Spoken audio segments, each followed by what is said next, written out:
Oh, man. Should have cleaned it out.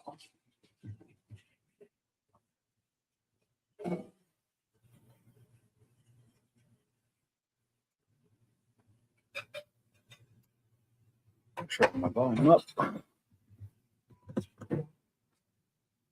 Hey, everybody. Welcome to the live stream. By everybody, I mean anybody who might be there or anybody who's watching this later. Because I did notice I had like after the fact watches, I had like 4.5 hours watch time. What's up, Daniel Barry? For last week's stream, there was like 4.5 hours of watch time after the live stream was over. Which, not too bad.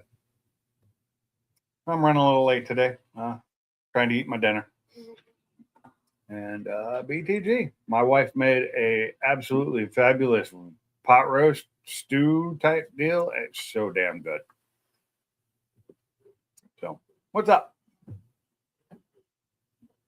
Hold on, I can't hear you. I cannot hear you at all.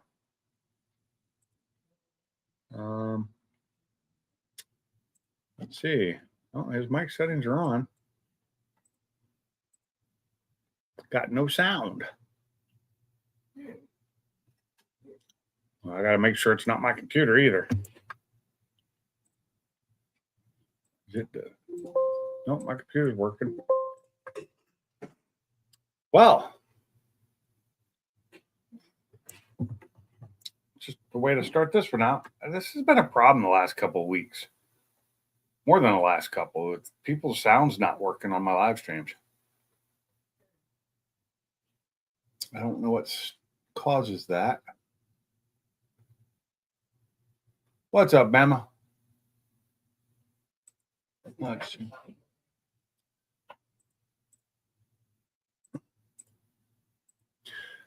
Well, that's just weird. You can hear me though, right?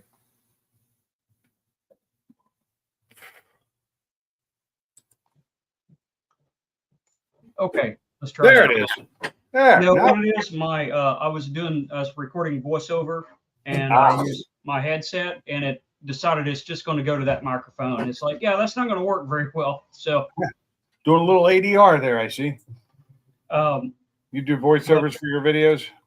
Well, for this one, because I'm doing screen record, because I'm doing the Bamboo Lab stuff with different filaments and everything, and going through how to do different stuff there. Hey, Mike's. Hey, Mike. Hey, what's going on, guys? No, not much. Waiting for my 3D printer to finish this other print right here. Let me show y'all something. I'll be right back. I think I need to flip my light switch off. Okay. Right back. I'll turn the camera off for a second. That's fine. I would love to start 3D printing again, but my shop has been staying around 30 degrees lately. Yeah, it's a little chilly. So has mine. Well, next week, the guy should be coming by. I was informed today, though, for me to get the die, it's like a elite fixed die that he found. It's an extra $100. And I was like, I don't know. If you can't find just regular die, we're good. I just found something that you'd be interested in, Pinks, and it's so simple. I don't know how I missed it. Yeah.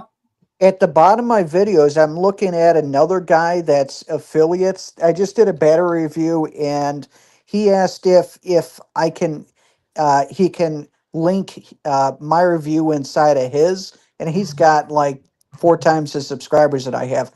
But he did something pretty awesome, where he has his links and stuff.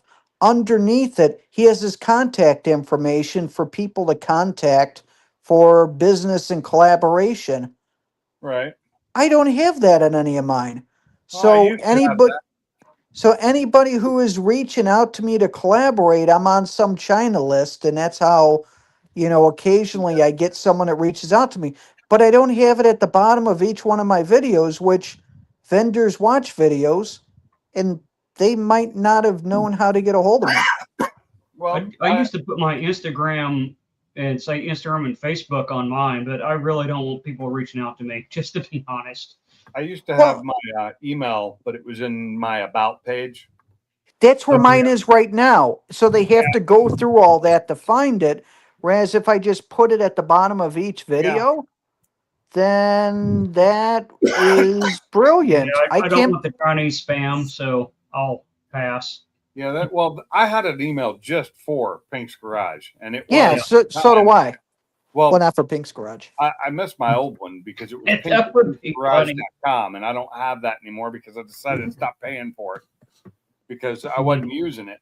Now I've just got the Gmail one. So yeah, like I use my email for business stuff, like for the products that I'm putting up on eBay and shipping and all that. So I really don't want that out there just for spam, you know. Right. That's why. So, like I said, I made one just for the website. Translucent And filament. you know, That's what I'm working on right now. I never got much spam on it at all. I never got anything on it. Oh, hold on. Let me zoom in on that. Yep. Oh, my mouse is turned off. It's not working because it's turned off. Let me see if I can put something behind it. Maybe that'll help out. I can see it. I just So it's hard to see how translucent it is. Now that's just stock settings. I didn't do all the high-tech settings. yeah. Maybe we can get a oh, see that one looks you good. really can't see through. No, not So I really. did this other one with all the high-tech settings on there. Oh, Can't really see yeah. through it on this camera, but I can There see it is. Yeah, I Yeah. can see through. You have to get Yep. it right for cameras, but yeah, you can almost see through it, and that's right off the printer. The problem is this took 30 minutes to print. This took 4 hours and 30 minutes to print. Wow. Yeah, so it's Wow. the one that just got done, I modified the speed setting and left everything else the same, and I did two of them, one solid infill and one with a 35% infill, right? See how that's gridded? Yeah. I did like the spiral one, so it looks, I want to make lenses for tail lights and side markers. So if I did the spiral one, it should look like the classic diffused lens, which I think that's what I want out of that. Okay, so I got a question for you, and every other New Edge person has this question. Can you make me some ambers? Amber Woods. Ah, the 99 and 01 Cobra had these amber taillights. And basically, what they did is one section of it, they changed it from red to amber, which is the same color That's what going you to were be pretty showing. big. That's going to be a lot of different pieces. If you were to create that as a kit, you can sell a shit ton of them online Isn't and it only people would about- buy it. And I'm trying to show people my camera's not up. Isn't it only about that big? Yeah. Yeah. It's, Oh, okay. So you're not talking about, I'm thinking tail light like that Not big. not the I'm like, whole oh my tail goodness, light. okay. So Yeah. in Yeah, the the one- New Edge, the 3-section, right? right, Yeah, it's yeah, got yeah. 3 sections. Change one of them to amber. Yeah. So what would you do because with your that's stock one? You just like cut out the whatever color and put the amber one in? Yes. Okay. It's Now required. that's I mean, that's a completely different. I requirement can in do Europe. that. In Europe, they had to have that amber one. You weren't allowed to have a red turn signal. See, I don't like red turn signals. Turn signals should be amber. I They mean, should it's be. just- I That's agree. what it should be, just period, and separate. That's the way it should be, and that's the way it used to be on older cars. Remember how we Yeah. had cars that had like the 4 different light sections on their tail lights, and then somehow they got away with just doing them all red. What's up, guys? Lazy. That's what it is. I'm turning my fans on to cool my plate off so we can look at the new ones. But anyways, what I did was I shaved that time down to where it's like an hour to print one, and it's like 30 minutes to print the one with the infill. So Okay. I'm trying to figure out where I need to be to make like the side marker lenses and the turn signal lenses and stuff like that out of it. And the other thing I'm going to do, this is, like I said, right off the printer. I want to sand that and buff it and clear coat it and see what we get. And I think that's going to turn out to look just like a piece of orange glass when I'm done with it. But it took Yeah. 4 hours and 30 minutes to print that little piece. So, That's a lot of time. yep. Hey, barbecue. I think that tail light is patented.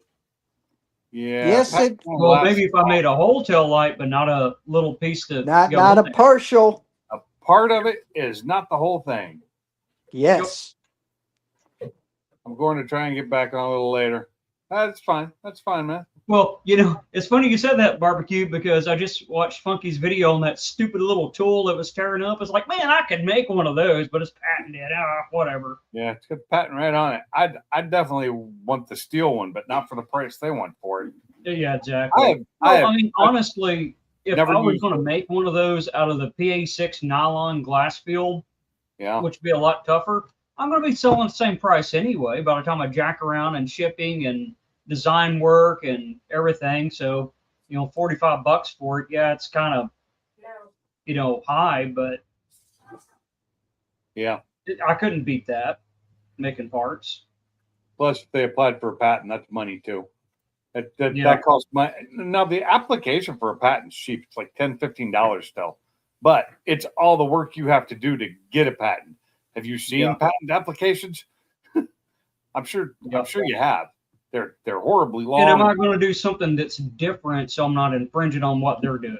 I mean, just because it's a tool to install the thing, that's one thing. But if I make it exactly the same, okay, that's not right. But right now, I have never used those before. Those clips. Every time I know what I would do. I got a good machine shop. I just drop it off to them and be like, you know what, $45 for the tool, and I got to put labor, or I can just come by and have y'all do it for less. I'm just going to do that. What's up, Cooler?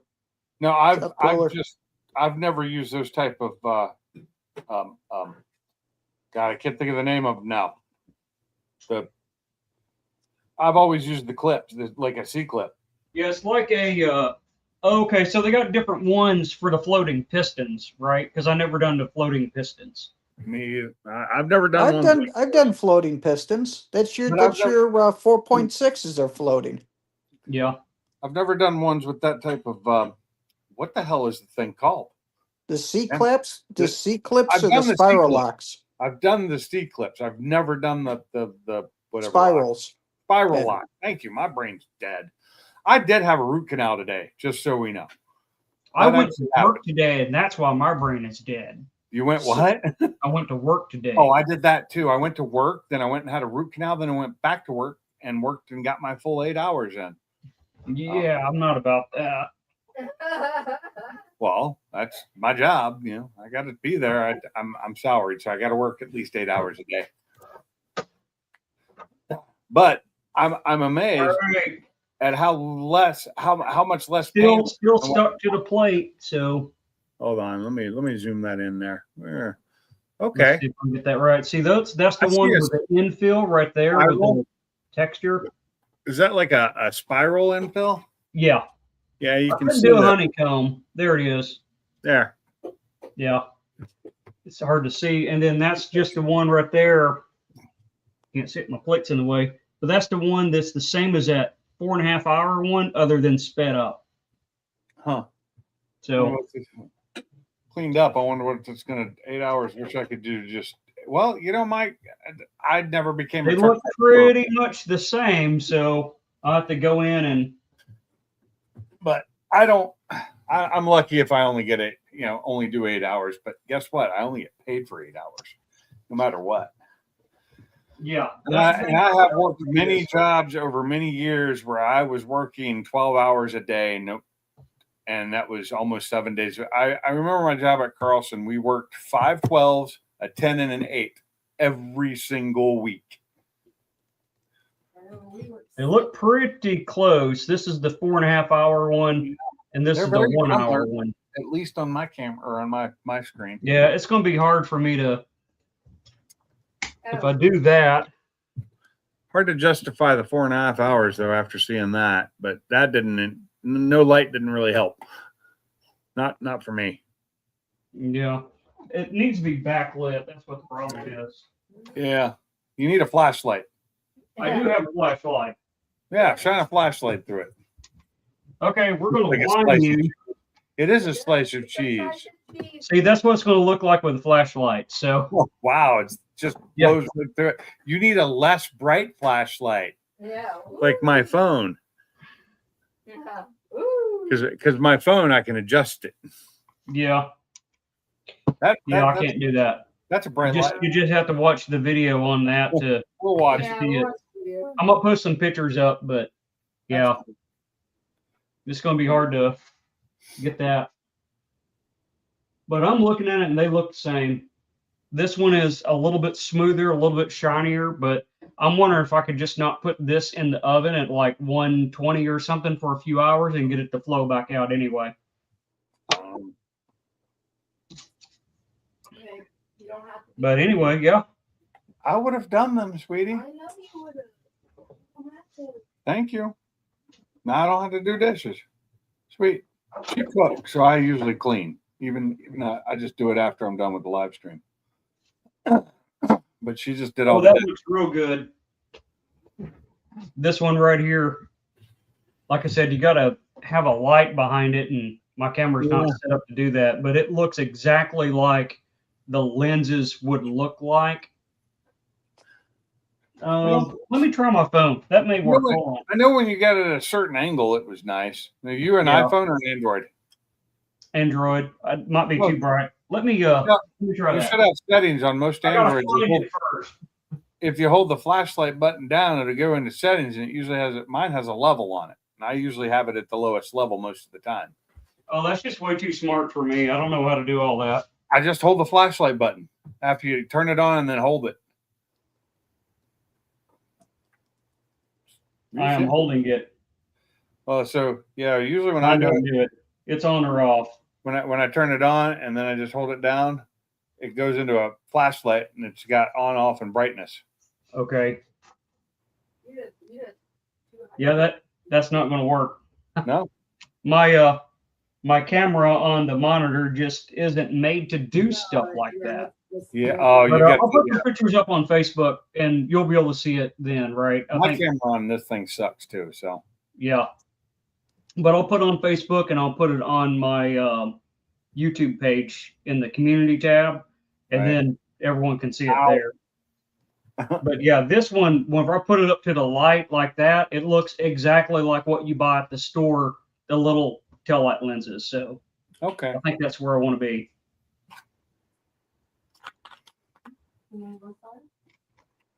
Really? Is that like the shape you need for yours? Oh no, this isn't. This is just some piece that I had just already test drawn piece. up. Yeah, it's big enough to get a nice test sample on there. And then, like I said, I want to sand these and clear coat them. So we'll see. But yeah, I like that. It sounds really weird when it does that because it's like woo, woo, woo, woo, woo, woo, woo, woo, woo. It does that number each layer. I'm like, oh my god. Because it starts getting faster and faster and faster. Yeah. Yeah.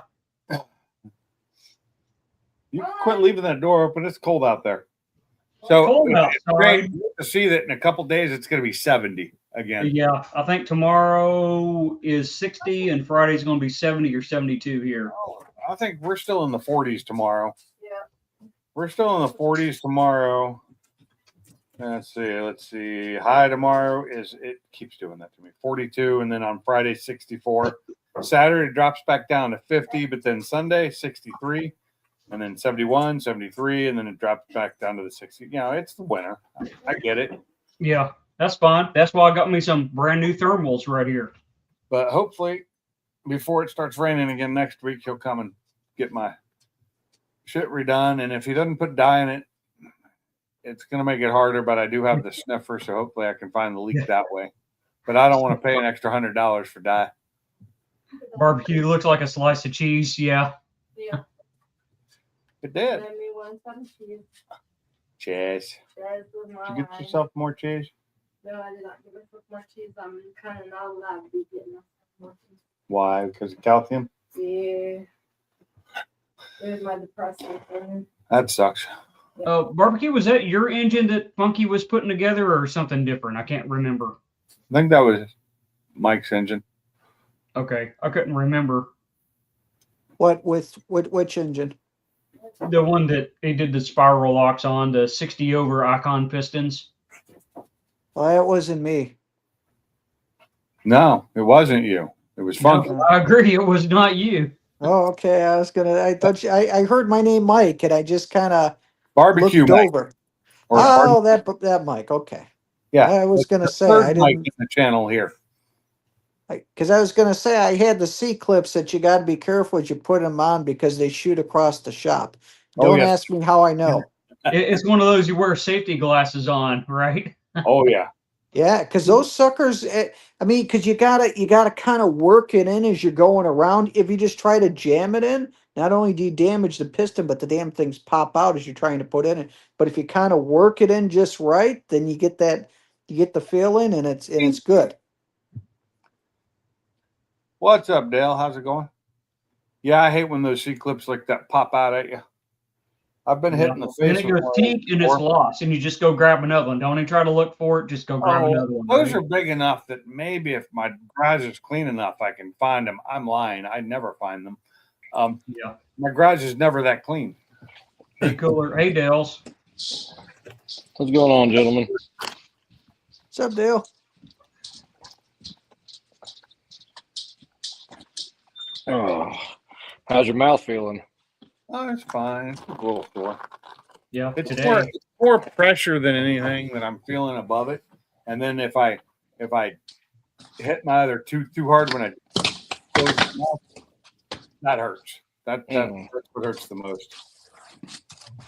And it really shouldn't, because they just took the nerve out completely, so it's gone. It's your gums. It's gonna be a few days. It was funny when Nerve out. Did you get it in a jar or something? You get the no, because it didn't come out as one. They were in there out, scraping it out. No, it was fun. okay. So they didn't just What's up, Carmob? And then Hey, also, Carmob. as she kept getting the longer and longer drill bits to go in there, the final one was like about that long. Oh yeah. It was like, I think from which they were talking metric, so it got close to 3/4 of an inch. Yeah. Jeez. Yeah, that's how deep they went. So about 20 millimeters, 21 millimeters. That's 3/4 of an inch is 24-ish. I think. No, 21. No, 24 and a half is three one. quarters of an inch is 19 millimeter. 1 inch is 25.4. That's right. I know that. Why did I even? Yeah, 19 3/4, same. That's the 2 wrenches that are exactly the same. Yeah. Hey, Pinks, here you go. Yeah, it was. Yeah, so I guess. Well, no, I guess the last one she asked for was a 21 millimeter, so just over 3/4 of an inch. Yeah. What's a 21 millimeter? That's 13/16. 13/16. Okay. What are we looking at here? Because I don't have you zoomed in and my brains. Oh, hey. Hanlon, is that what that says? Mm-hmm. Hanlon Motorsports. Hey, I got one of those too. Well, the Hanlon Motorsports, anyway. Yeah, I went off and went ahead and ordered it, so it's here. Yeah. I had to go pick it from the UPS guy because no, that's all I got. I don't have any product. I just got the card. Yeah, no, I'm trying to close this box back up now. He shipped it out, and then my clutch and everything's supposed to be here. Clutch and all the rest of the components supposed to be here tomorrow. So hopefully probably next month I'll probably get it where I can get it on a rack and start getting everything swapped out. Yeah. I got a build plan for doing a TKX. Nice. Doing a road race autocross car. Very nice. Very nice. What's funny is this tooth that they went into today had a crown on it, so they had to go through the crown. Oh yeah. So That probably went well. They were on it last year when they thought they could get away with not doing the root canal and do something easier so it wouldn't be as bad. Mm-hmm. It was fine, I guess, but the tooth is just so sensitive to everything that so it finally the king lost its crown. That's not good. What? The king was dethroned and lost its crown. Yeah, no, it only lost the center of the crown. It's still on there. Huh? It's just it has a hole in it now that was filled with some kind of epoxy of sort. What I really didn't like was their little Bernie tool they stuck in there. It looked like a weird hook shaped soldering iron. Basically, they stuck that in there and started smoking. Oh my god, it stunk so bad. Mm-hmm. Hated that, and they just kept doing it. I'm like, if you put a fan like right above my head blowing this way to where I could breathe and not breathe in that smoke, that would be awesome. But they didn't do that. And I couldn't tell it because I was like, I ain't gonna lie to you. The last one, my last dental work I had done, I will never have root canals done again. If it's that bad, I'm just gonna tell them yank it. I'm done with it. Actually, Exactly. it wasn't that bad for me. So I mean, I think getting the double crown over here hurt more than this did. So, but my teeth are all super sensitive anyway. They're like super sensitive. and like hot and cold just drive me crazy. It's getting harder to eat. But tonight that roast that stew like roast, she made roast, but with a lot of juice, so I ate it like it was soup or a stew, and it was just really good. I gotcha. So I suffered through the pain of chewing it. Yeah. It was soft, so Yeah, trust me, dental work in general just fucking sucks. well, lunch today was real fun because I had the root canal before lunch. So when I was eating my lunch, heated that up and just was having trouble keeping it in my mouth because my mouth didn't work. It was still super numb. It was like, I'm surprised they even let you eat. They told me if the only thing I could eat was Jello. Nope. It is solid. There's no reason I couldn't eat.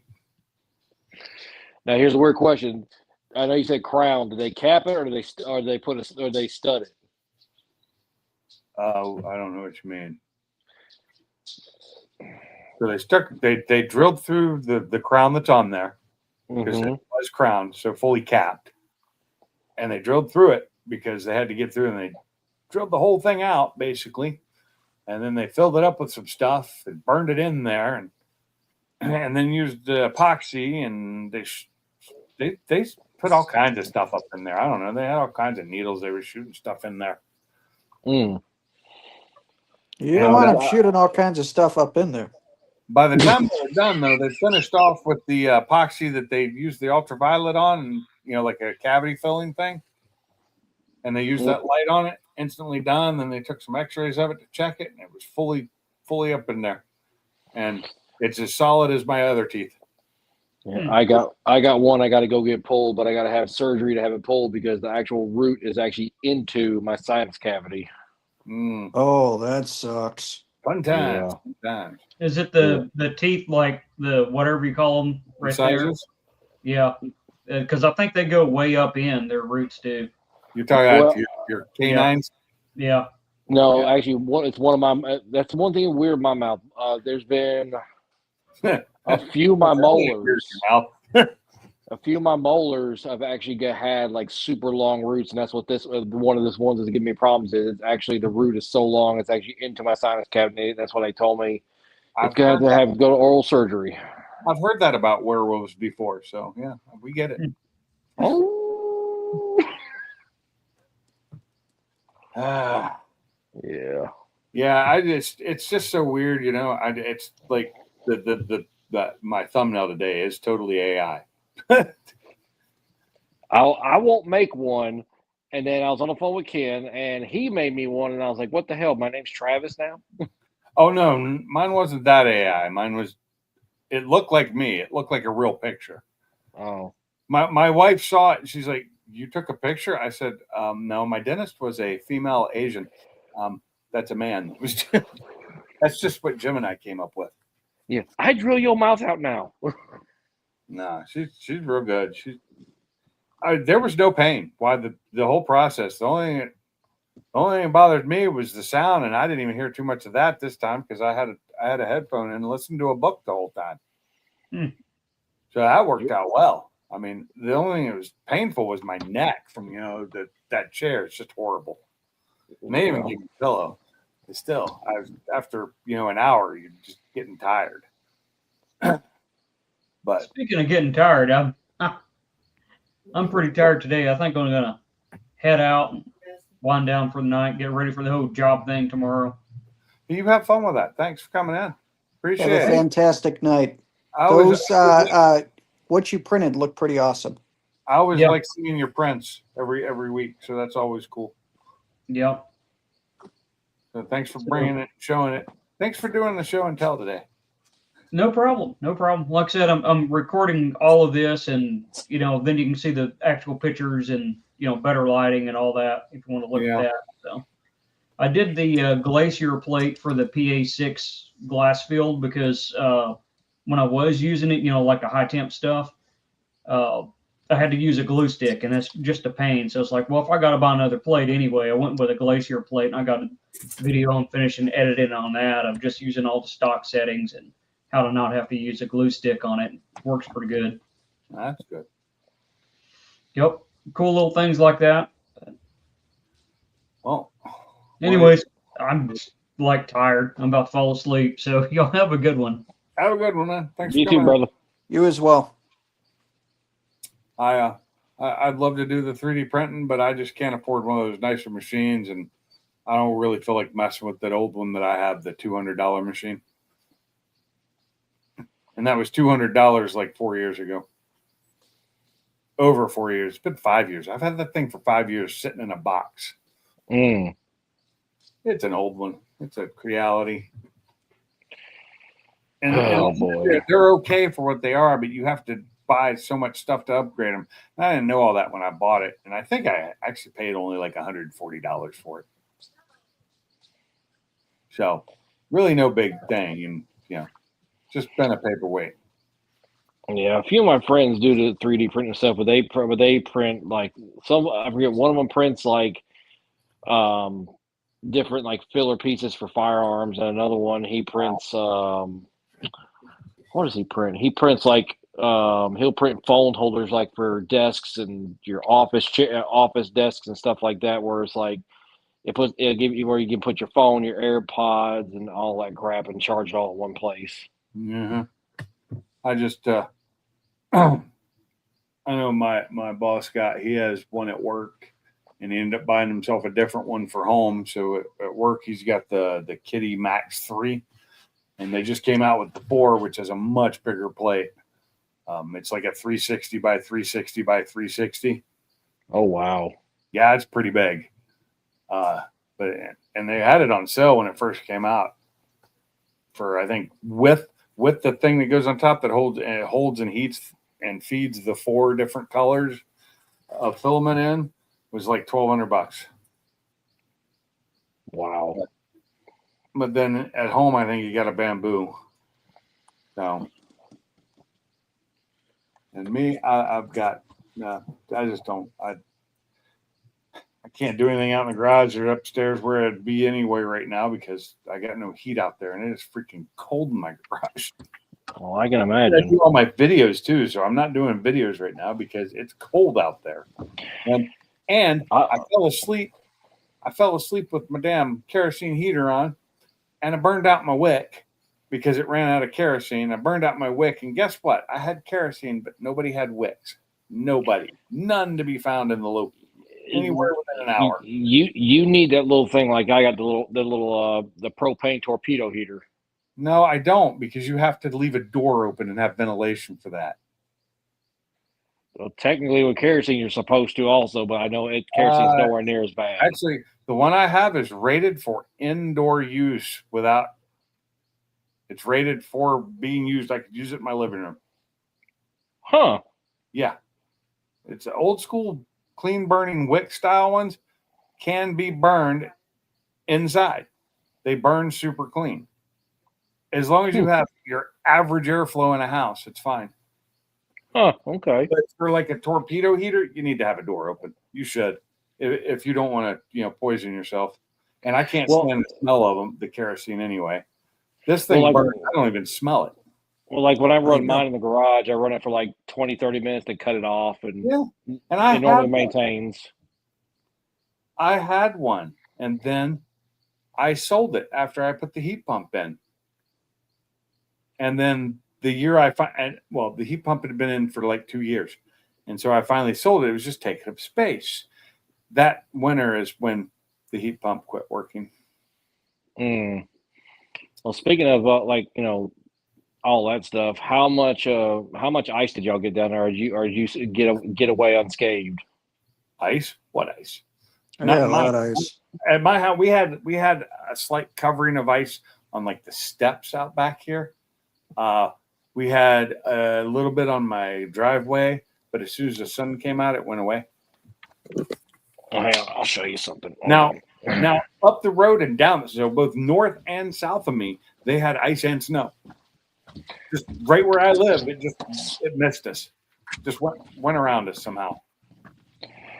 And like I said, you know, we've been past this storm now? Almost 2 weeks now. I guess. Wow, you still got snow and ice. The whole driveway's ice. The street finally started melting, but up on the hill up that way, it's still ice. You live way north of me. You're like a northerner now. I can really become a northerner real quick, but yeah, I mean, hang on. I can show you how thick this shit got. Yeah. No, that's off. Hang on. I mean, you can still hear it. Crunchy. Yeah, I don't like crunchy snow. Well, here. There they go right there. I can't see it. Oh, yeah, okay. That's almost 7 inches of snow and ice. Yeah, fun for you. Oh, yeah, no, it hit Florence way harder, but it's all clear down here now. It rained. I mean, we've had massive rain since then, like flooded our yard. The bad thing is that thing finally thawed out. Yeah. I mean, like it's 31 degrees now, so. Yeah. But it freezes. Yeah, it was. The roads are dry. Yeah, our main roads are dry. Our back roads are still touch and go, and then the side roads off the back roads are horrendous. Yeah, I would know. The county and the city mayor are both in hot water over it. Hot water. And if you had some hot water, you could melt all that shit. Oh, I got plenty, but I'm not using it on this. I've sprinkled salt, and you saw I scraped it. That Mother Nature can do the rest. Nope. We had that super cold for 2 days, and then the next day it rained. It got up to like whatever temperature, like 40 some degrees, and just poured rain all day long. That would probably be the cat. I'd bet money it was the cat. Wasn't me, I swear. That's cat. I finally just realized what I was trying to look up was what the temp in my garage is, because I can look it up on my phone. It is. So my device upstairs has gone offline, and that's because for some reason 2 of my decos aren't working right now, and I need to fix them. Probably because of the cold. It's 49 in my garage. I mean, it's warmed up some. And if it's 49 in the garage, it's generally 49 upstairs. But when I had that kerosene heater running, it got downstairs and upstairs to 60 degrees, no problem. Oh, I can bet. I know we had the ice storm here. This was 32, 33 years ago. There it is. Came back at my parents' house. At my parents' house, we never lost power. My aunt and uncle's house lost power. That's the only thing that kept their pipes from bursting. They put a kerosene heater and just kept the house just enough warm enough. I know the one night it got really, really cold here into the like low teens, high tens, whatever. Mm-hmm. I opened up the cabinets under my bathroom sink and allowed the heat to go in there, and it kept my pipes from freezing, because the only pipes that freeze are the ones going up to my sink in my kitchen. That's the way my house is. The rest of them are insulation on that wall, and the pipes aren't insulated at all, but they're PEX. I had them replaced. I should have had them insulate them too when I had them put them in, but I didn't. Thankfully, all my pipes are on interior walls except for the kitchen. Yep, same here. Now the kitchen, and the bad thing is, before I did it, it was all PVC. Oh my God, I'd have had 2 blowouts by now if it'd still been PVC. I remember when I was living in Tucson. It was funny because as the houses got like 15, 20 years old, I'm in this neighborhood, and I was the president of the HOA, and I would notice a plumbing truck in front of a house at least one every week or two, Really? replumbing complete houses because the damn PVC just gave way. And it was at all of them. It happened within 3 years of each I other. don't They pretty understand why much all went people out. I don't understand why people use PVC in cold climates, especially, but in hot climates, just as bad. It gets brittle. Mm-hmm. But that's And what so it would here you've happen. got both because it gets super hot in the summertime and super cold in the winter. PVC is the worst piping you could use for water. I'm surprised down here that they never stayed adopted to copper pipe like they do up north. I prefer PEX. PEX works even better.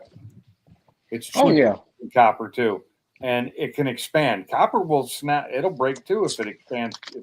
If it ices up and expands, it'll break too.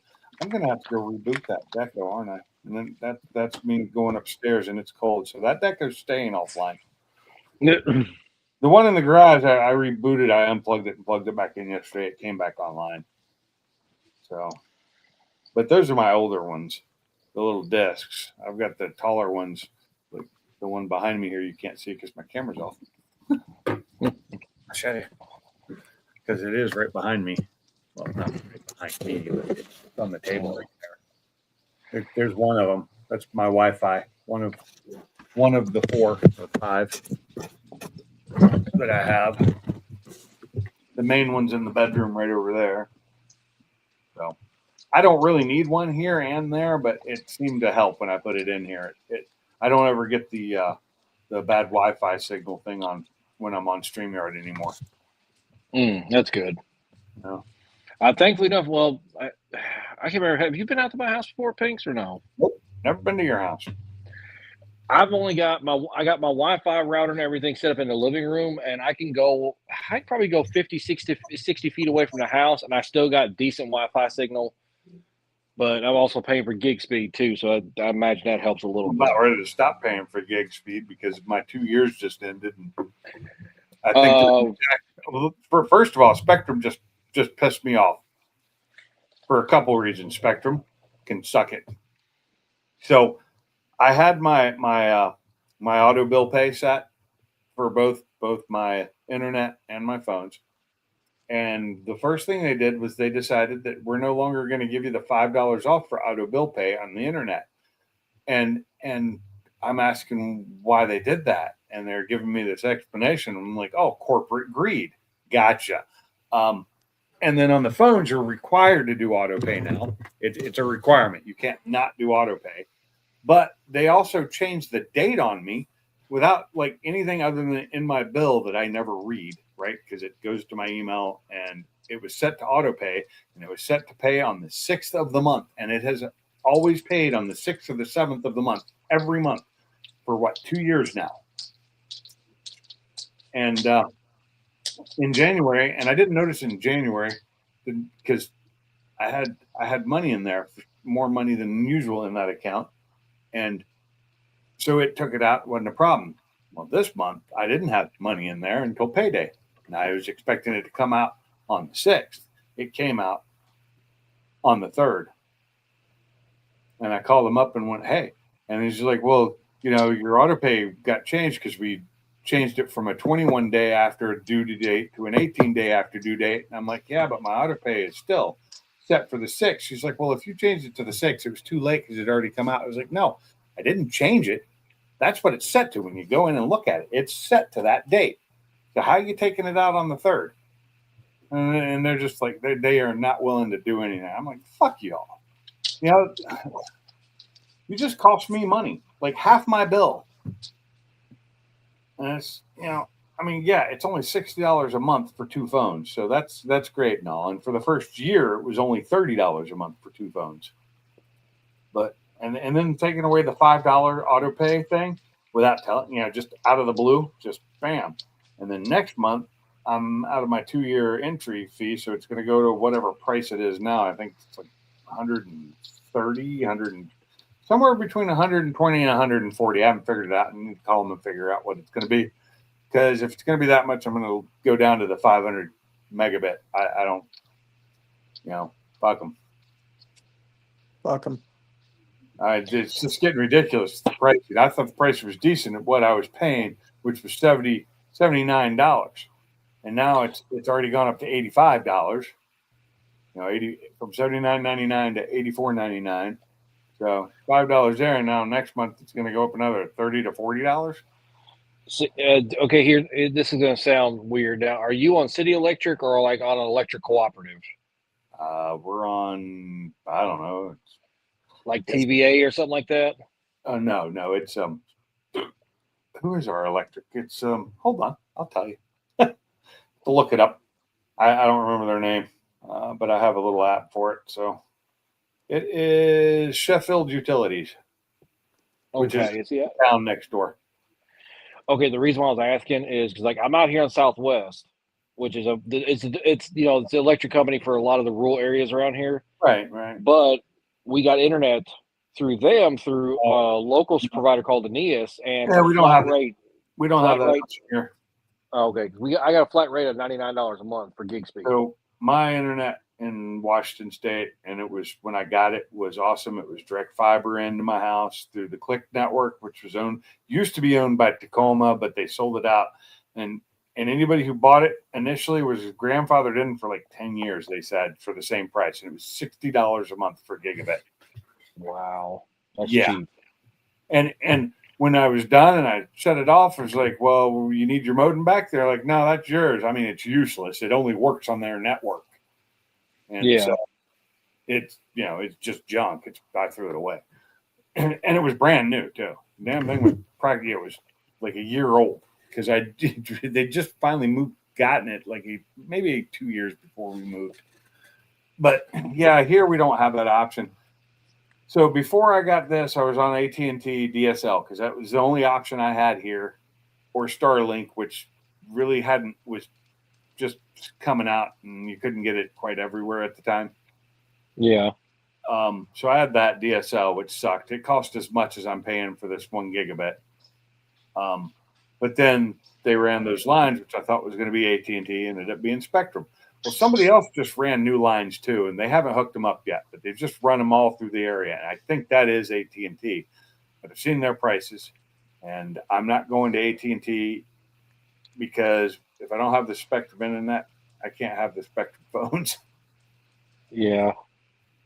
And I kind of like the phones because they're cheap, and it runs on basically second tier Verizon. So when I'm not at home, most of the time it's on Wi-Fi. I'm running it, at work. It's on the network at work, the guest network, using that. And here it's on my home network. So almost every time I make a phone call, it's a Wi-Fi phone call.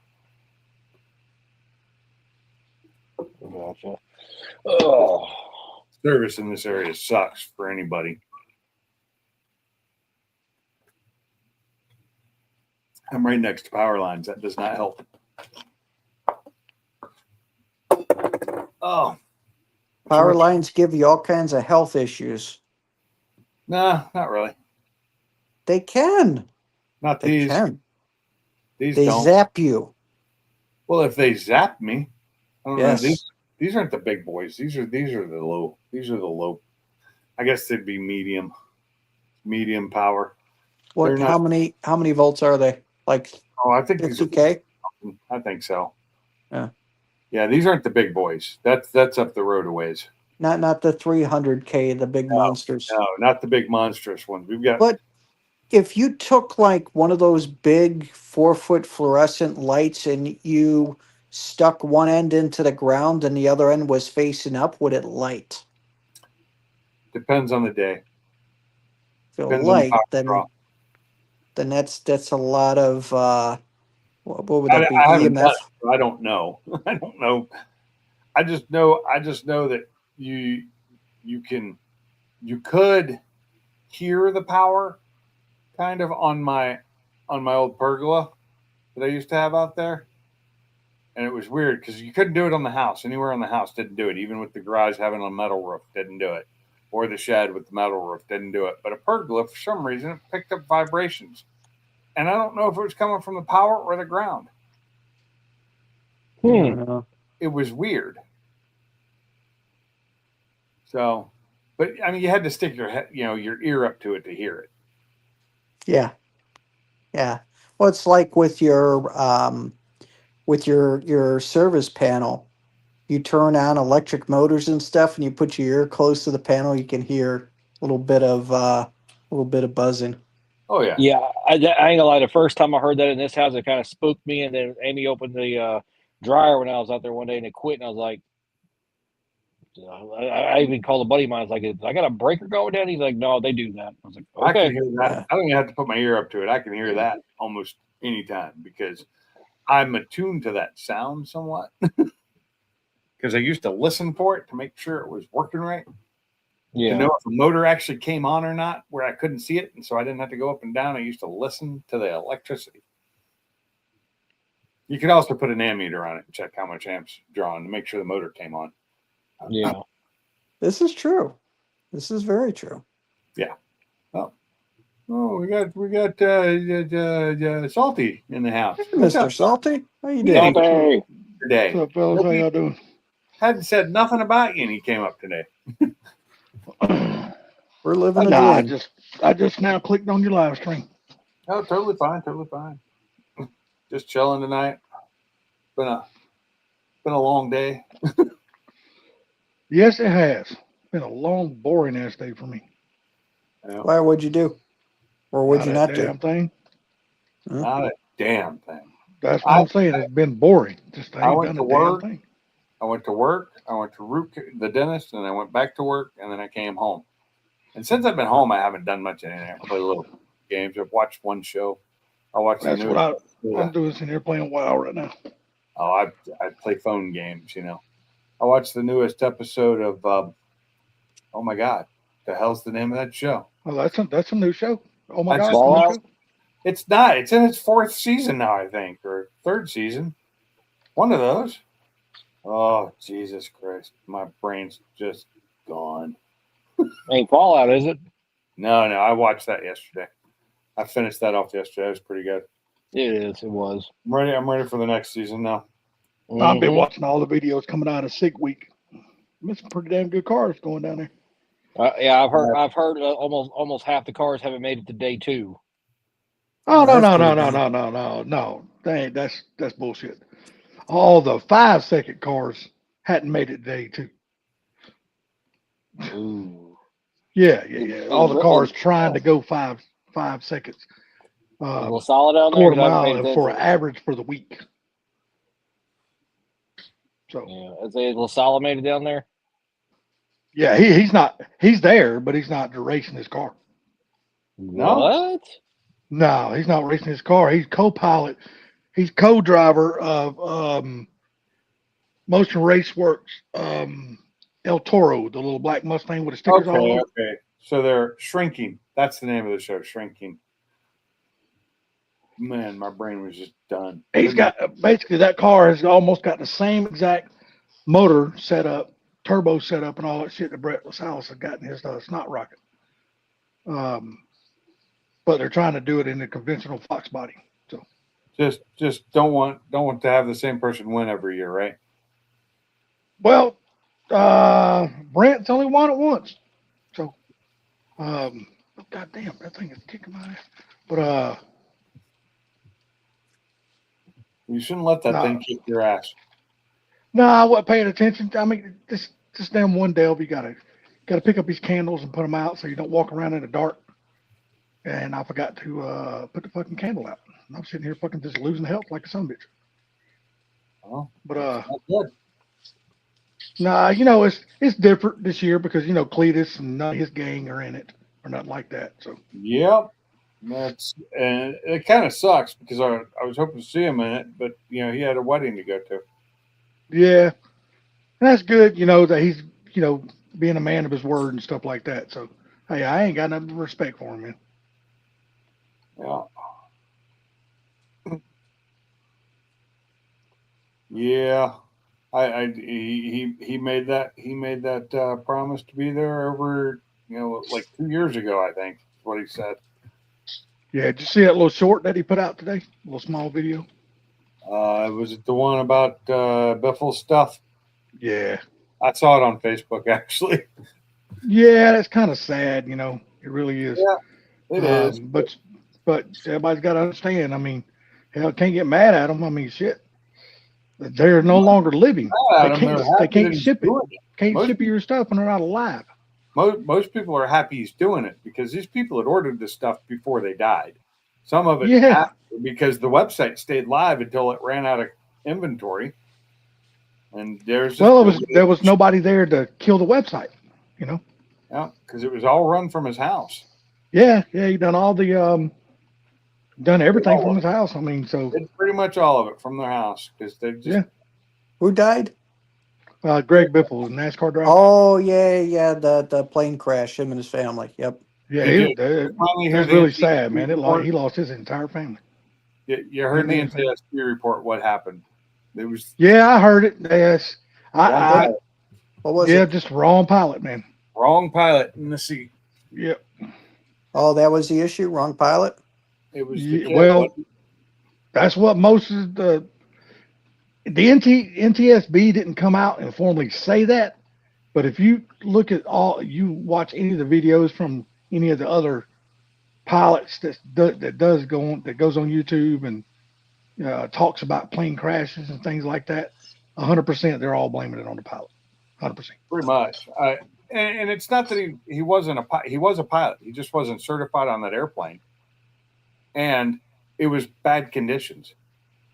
So I thought the deal was he was certified on that plane, but only to a point to where he had to have a second pilot that was also certified. No, because he wasn't certified on that. He was in the second seat, but he was the one flying. Yeah. That's what they got from the recorders and all that. So I don't understand how the other guy just didn't take over when it started going bad. I don't get that. You're talking about the father. Yeah. Well, either of the other two certified pilots that were on that plane. Well, Greg Biffle was one of them. Yeah. So.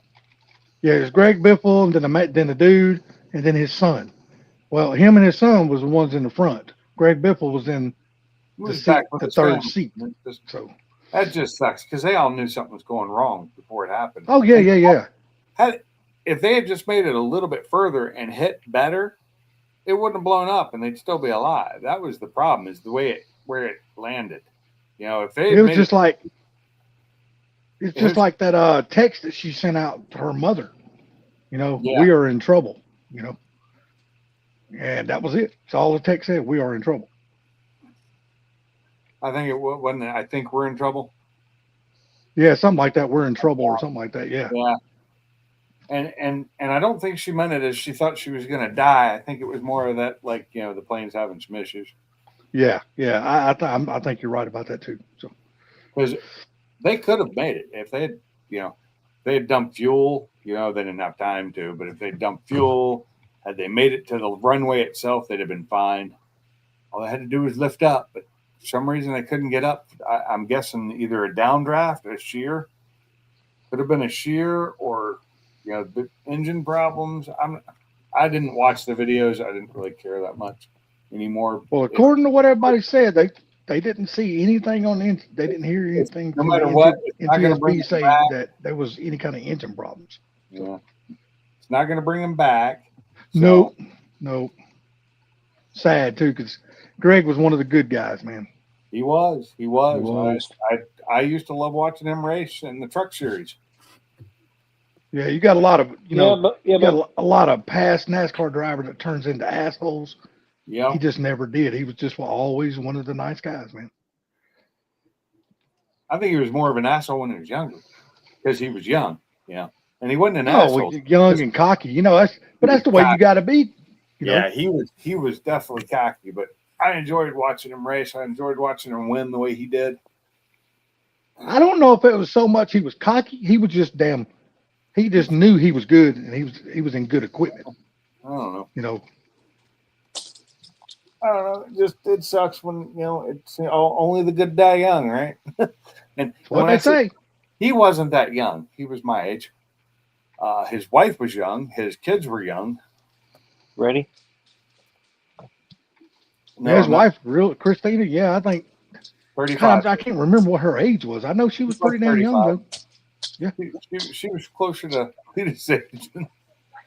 Yeah, I mean, compared to him, yeah, she was definitely young. Yeah, he's 30. I think Christine was 35 or 36. And I think he was either 50 or right at 50 or some shit like that. A little, I think he was 50 or 51. I think I could look all this up, find out for sure. Same here, but I'm playing well. I ain't going to. Sure. I could look all this up, but it doesn't really matter. It's No, it don't.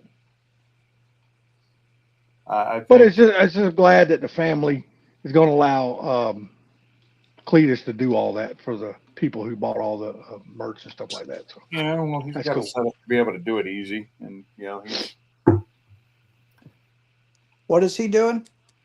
He's going to go back, and the family has given him rights to. There will be no new orders. It's only to take care of the ones that have already. So all the merch that Biffle had, right, it's just been sitting because their warehouse was his house, and he and they're the ones that did all the order shipments and everything. And people have been, sending emails going, "Hey, where's my stuff? Where's my stuff?" Thinking, and I'm pretty sure they all thought it was a company that did it, right? Asking for their stuff, and so nobody's able to get it. So they palletized it all and shipped it down to Cletus so he could take care of all the orders. He got all the information, so that he could just get the order shipped out because he has the equipment and the setup to do all that. They also gave him the right to the footage that was meant to go on his YouTube channel. Okay, it's gonna go on Biffle's YouTube channel too. That's where it's going, is on the Biffle channels. Yeah. Not on Cletus's. Cletus is gonna go on Biffle's. He's gonna do the editing and help them because the family doesn't know how to do it. So that's what I got out of that video is he'll be doing the editing and then putting it up on his socials. So on the Biffle YouTube and Facebook and wherever else it needs to go. I think it's actually cool that they're going to do all that. That like I said, the family's going to allow them to do that. Yeah. I mean, it's really going to be sad though. I mean, because it is because it's like a couple of right after it happened, a couple of the videos I hadn't seen that Greg had just done recently popped up on my YouTube. And I was like, son of a bitch, really? Yeah. I watched them because they were good. They were fun to watch. Don't get me wrong. I thought his wife was always cool and shit. But damn, dude, she was kind of an airhead when it came to asking questions about people that he was buying shit from. I was like, really? You're really even going to ask that question? You know that's all for the camera. Oh, yeah, I'm sure. Well, the other thing is a lot of times the women, they're just happy. They love their husband. They love the lifestyle, and they've just kind of made a decision. Hey, maybe it's better that I just, If it weren't for his wife, he never would have been on YouTube. Oh, no. Wow. She's the one that scheduled everything.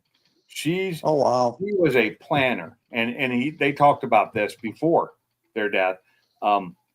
And Cletus talked about it with him on one of those interviews, and it's just like she's the one that got him where his life on track for what he was doing. Everything she planned, everything she took care of, taking care of shit, making sure things got done, and she was extremely thrifty. Really? Yeah, oh yeah. She was the good one.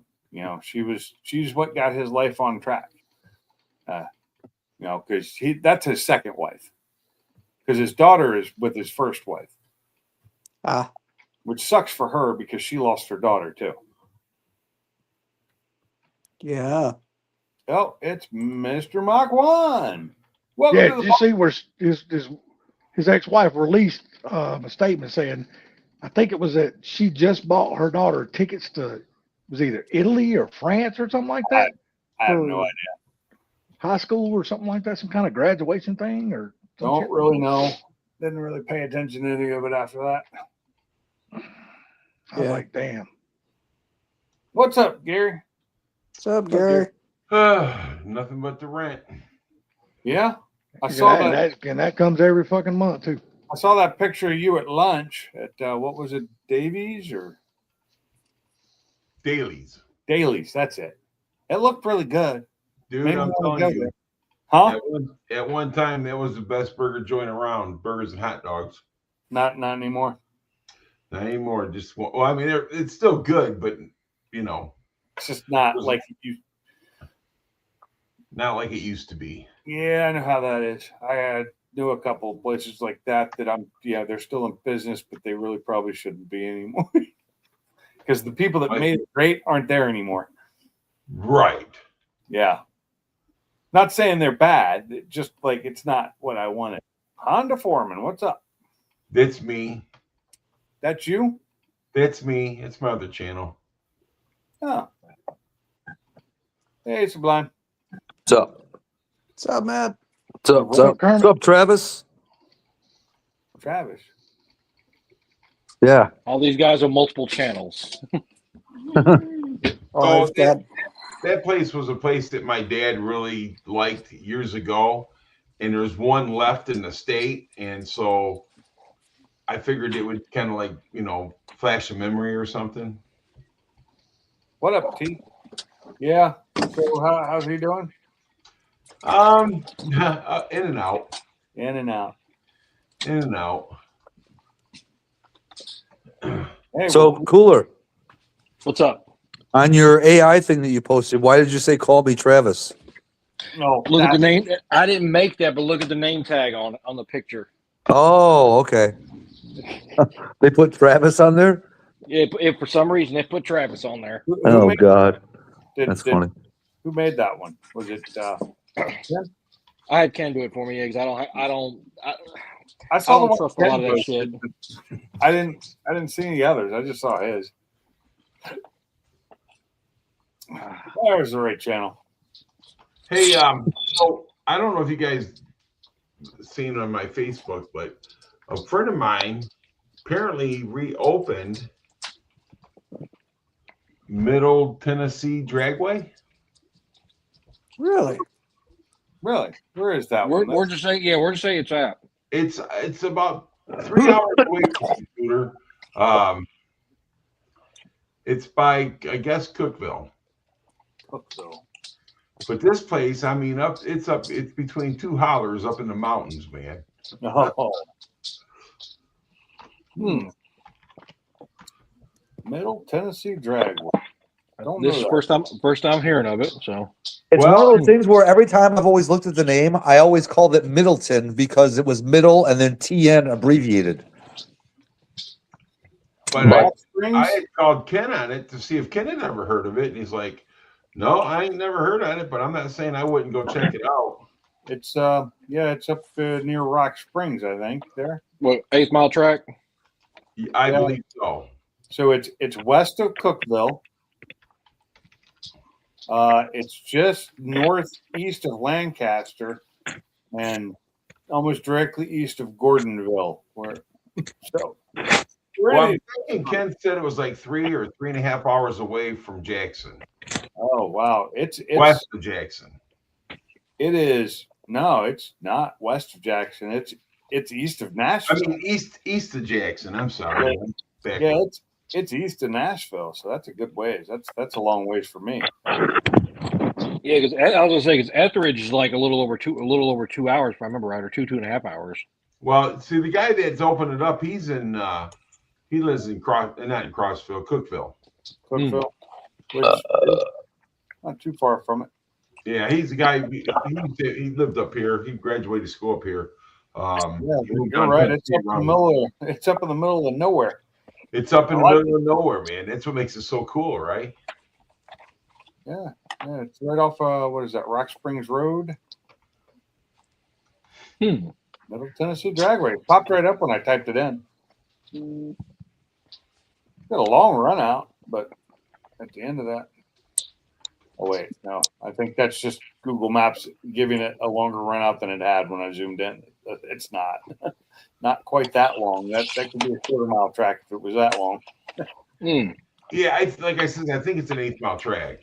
It is, and there's not a lot to it. It got some lanes. On the return road, got a couple of lanes. Hard turnaround there to get onto the track, and then like parking is dirt.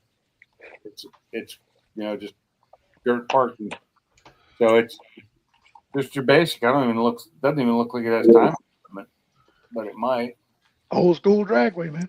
Well, that's what it is. Old school dragway. And like I said, he wants to buy it, but they wasn't ready to sell yet. So now he's just leasing it. So hey, well, good for him. Hope he can make some money on it because drag strips are not usually money makers. Well, his kids are into drag racing and all that. So that was one of the main reasons why he, was interested in it. Do it safely in a place you can and not on the road. That's what I say. Right. Yep. I'm all about that. I'm jonesing to get one of my cars working well enough and have the money to be able to go to one of the tracks this summer, a road course, and drive a car again the way I like to. But they're saying Memphis is going to be open up mid to late spring. That's a drag strip, right? No, they're opening up the whole. No, it's a whole compound. motorsports park. Oh, really? Yeah, the whole. They're getting they're redoing the whole compound. Yeah, but they had a It dirt was bought track. by IHRA. They had a dirt oval. They've got the drag strip and a road course all in that park. They had a road course there? I didn't even know that. The road course actually went through the drag strip. Well, that's like Pacific. The front straightaway was the drag. The wasn't the drag strip itself. Was the run out? The runoff or run out was part of the front straightaway. Mm-hmm. That's what I'm saying. Memphis is the same thing. Huh? I'll have to look at that because I don't remember hearing much about it. Like, when was the last time that road course was used? 2016. Yeah. Okay. That's been a while. If I could spell Memphis, but I can't for some reason. Just type in murder capital. No. That's Chicago. Chicago, I don't bang know, bang. man. I think Memphis Iraq. is catching up. You think what, Gary? Catching up. I think Memphis is catching up, dude. Oh, They may have already passed them. it's been trying. I'm telling you, man, it's horrible down there. Then I got some footage sent to me today from 97th and I can't remember. I'll have to find a video and look up the intersection, but it was like 97th and some road up there in Chicago. 4 guys jump out of an SUV and literally just sprayed a car full of lead. Oh yeah, that was at a White Castle. Yeah. Which one? Somewhere in the city, like on the outskirts of the city. I think Chatham neighborhood or something like that. I'm not sure. Oh, I used to work at the White Castle 70. I think it was 79th in Harlem. What is the name of the Memphis drag strip? Memphis International. Memphis International Raceway. It's not coming up at all. I can't even get it to find it for me. It was Memphis International, and it's also been called Memphis Motorsports Park. Yep. I know it was bought by IHRA though. Mm-hmm. It's the motor. Yeah, there it was. Motorsports. That got it. I am not really seeing much of a road course there. I'm seeing. So Ken made one for you, huh, Cooler? I'm gonna see if he'll make one for me. What software is he using to do that with? Chat GPT. Yeah. Oh, okay. Yeah, I'm not really seeing much of a road course there. Hang on. I'll see if I can't pull the picture up and send it to you. Hold on. Well, I'm looking at it on the overhead Google view right now. Google. The What Google. Gary say about that? Fuck Google. The Goonie Google. Well, it's a satellite. Goonie Goo Mobile. Yes. The Goonie Google. Bundy. Now you're talking me in Mark's language. Bundy falling down the stairs again. Aunt Bunny. Okay. If you type in Memphis Motorsports Park road course Hold and on. go to images, the very first image that should pop up. Hang on. Found it.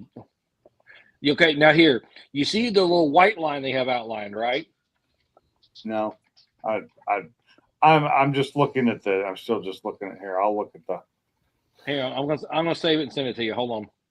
Save. Where's my brain? Root course. Well, I'm in maps right now, so it's just going to come up with the same place I'm probably at. I'll text it to your phone. Hang on. Oh, and what's up, Bama, Mike, Dale, T, all you mother smackers? What's up? What's up? I wasn't saying what's up to you. You're on the panel. What's up? Yeah. What's There you up? go. I texted the picture to you. Got it. Okay, now if you look at that picture, you see the part they have with the white outline. Yeah, I see that. That Okay, looks like, they also used that whole loop and the return road little wave, and actually would end it also in the pit area. They've actually had where I think they said the track when they did the long track was like a tick over a mile long.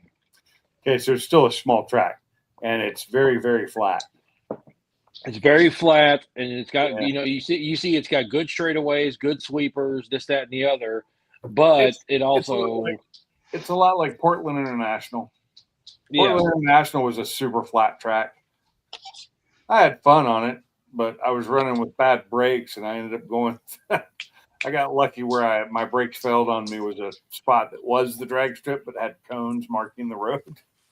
So I just went between the cones. Yeah, up between the cones. But no, I ran that course.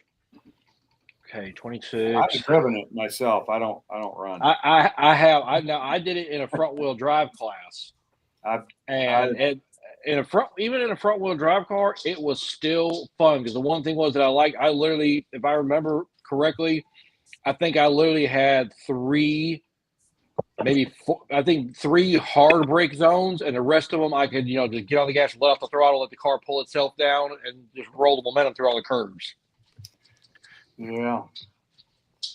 I could take. I mean, I can't do it now because I don't have the truck I used to, or the trailer I used to. I used to just take both my cars to the track and run them both. That way, I'd have some front wheel drive time and some rear wheel drive time. It was fun. Yeah, but like I said, when Memphis was doing it, if you want to actually see some video of it, if you search up the what was that TV show? The one used to be on the Power Block when Mike Galley and Joe Elmore were still on it. Oh, but Horsepower Horsepower TV. Horsepower TV. Horsepower TV. They actually built some autocross cars on that show for that track. Okay. And yeah, I mean, I've got Barber. I mean, we've got Barber. It's about the same. It's 2 hours away from here. Well, also, doesn't Barber charge you a good chunk to run?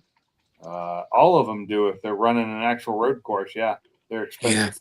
Memphis, I think it was by the time you paid the entrance, your tech card, and I forget what else they used to do. But it was entrance, tech card, everything is like $125 for the entire day. Really? But we're also talking. If they we're also continue talking 20 running years ago and run it at that price, hell yeah, I'd do it because that's a damn good price. I just looked up for one coming up here in Jan. I think it was down at Barber, doing the Barber course for the Saturday the Saturday and Sunday, where you could do both days, was $650. Single days were like $400 each. But like I said, when I ran it, we're talking 20 years ago. We're talking 06, 07. Yeah, the price has gone up then. But that's what I'm saying. But IHRA did buy it, and they're talking about it because if you also look at that picture, you can also see the NASCAR oval, and you can also on the backside of the road course, you can see the dirt track oval.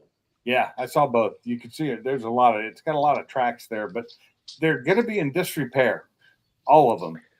But you may not spend the money on those tracks because that's a lot of money. You would be surprised. Last time, one of the last photos I got in the group I'm in on Memphis, they said on average every day there are probably 100 to 125 vehicles pulling up. They're trying to get the track fully operational by April or May when they're talking by having the the drag strip open, and by I think they said before summer have the rest of everything else ready to operate. Yeah, they're sinking millions into it. So, I mean, if they can bring it back, I will be so glad. That'd be awesome. I mean, Memphis isn't that far. It's like 2 hours. But IHRA drag racing rules now have gotten a lot tighter than NHRA rules. Yeah, that's crazy, isn't it? Because NHRA, I think, is kind of. But at the same time, I see why they want the tighter rules, and it's also, Jake. I think to me, I don't run cars anymore that have to have most of those rules. Okay, well, here, answer me this. Right now, your blue car. What do you think right now it would run in on a tire down the drag strip? 12.2. Not even. No, I'm sorry. Right now, no, it won't even do that because of the gearing in the rear end. I'm probably in the high 12s. So the worst thing you'd have to have is basically a helmet and helmet. That's it. Well, now the difference is now because I looked through this the last time I ran the blue car at Jackson, an 8th mile. It was 2 stipulations: either you crossed a time or a mile per hour an 8th mile. You crossed either one of those, you had to start putting the safety equipment in. And I was teetering on the mile per hour. The ET, I was still a little bit away. So with the ET and the mile per hour, I'm nowhere near that because of my gearing. I'm 331s with a that thing it's not getting up to speed quick, but it gets up higher speeds in lower gears. But 8th mile, I'm not getting anywhere near that's anything more than a helmet. And the first thing you usually have to have after a helmet is a jacket. And I think that's both IHRA and NHRA. It's first thing is helmet, then jacket, then you start adding in roll cages and harnesses.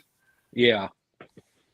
Well, Salty will let you wear the helmet he rode on the school bus. How the Cobra comes this year, if I go run at the tracks, I got a set of brand new bi-splice slicks here.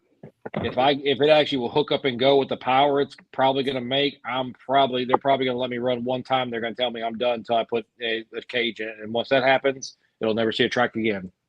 Now, will you just need a single hoop or a 4-point? I'm not because I've made the decision depending on how the Cobra turns out. If it's to the point I'm going to have to put a cage in it, I will buy another body and send it out to have a complete cage, put it in and everything else, and then I'll just build a dedicated drag car. I wonder if he can't hear you, T. Hey, Cooler, can you hear T talking? I cannot. No. Hi, Cooler. Oh, no, I can hear you. Okay. Yeah. That's weird. Cooler, if you need a cage put in a car, old T. Hetzler has put a couple cages in cars. Not the same kind of cage, brother. I know what you're talking about.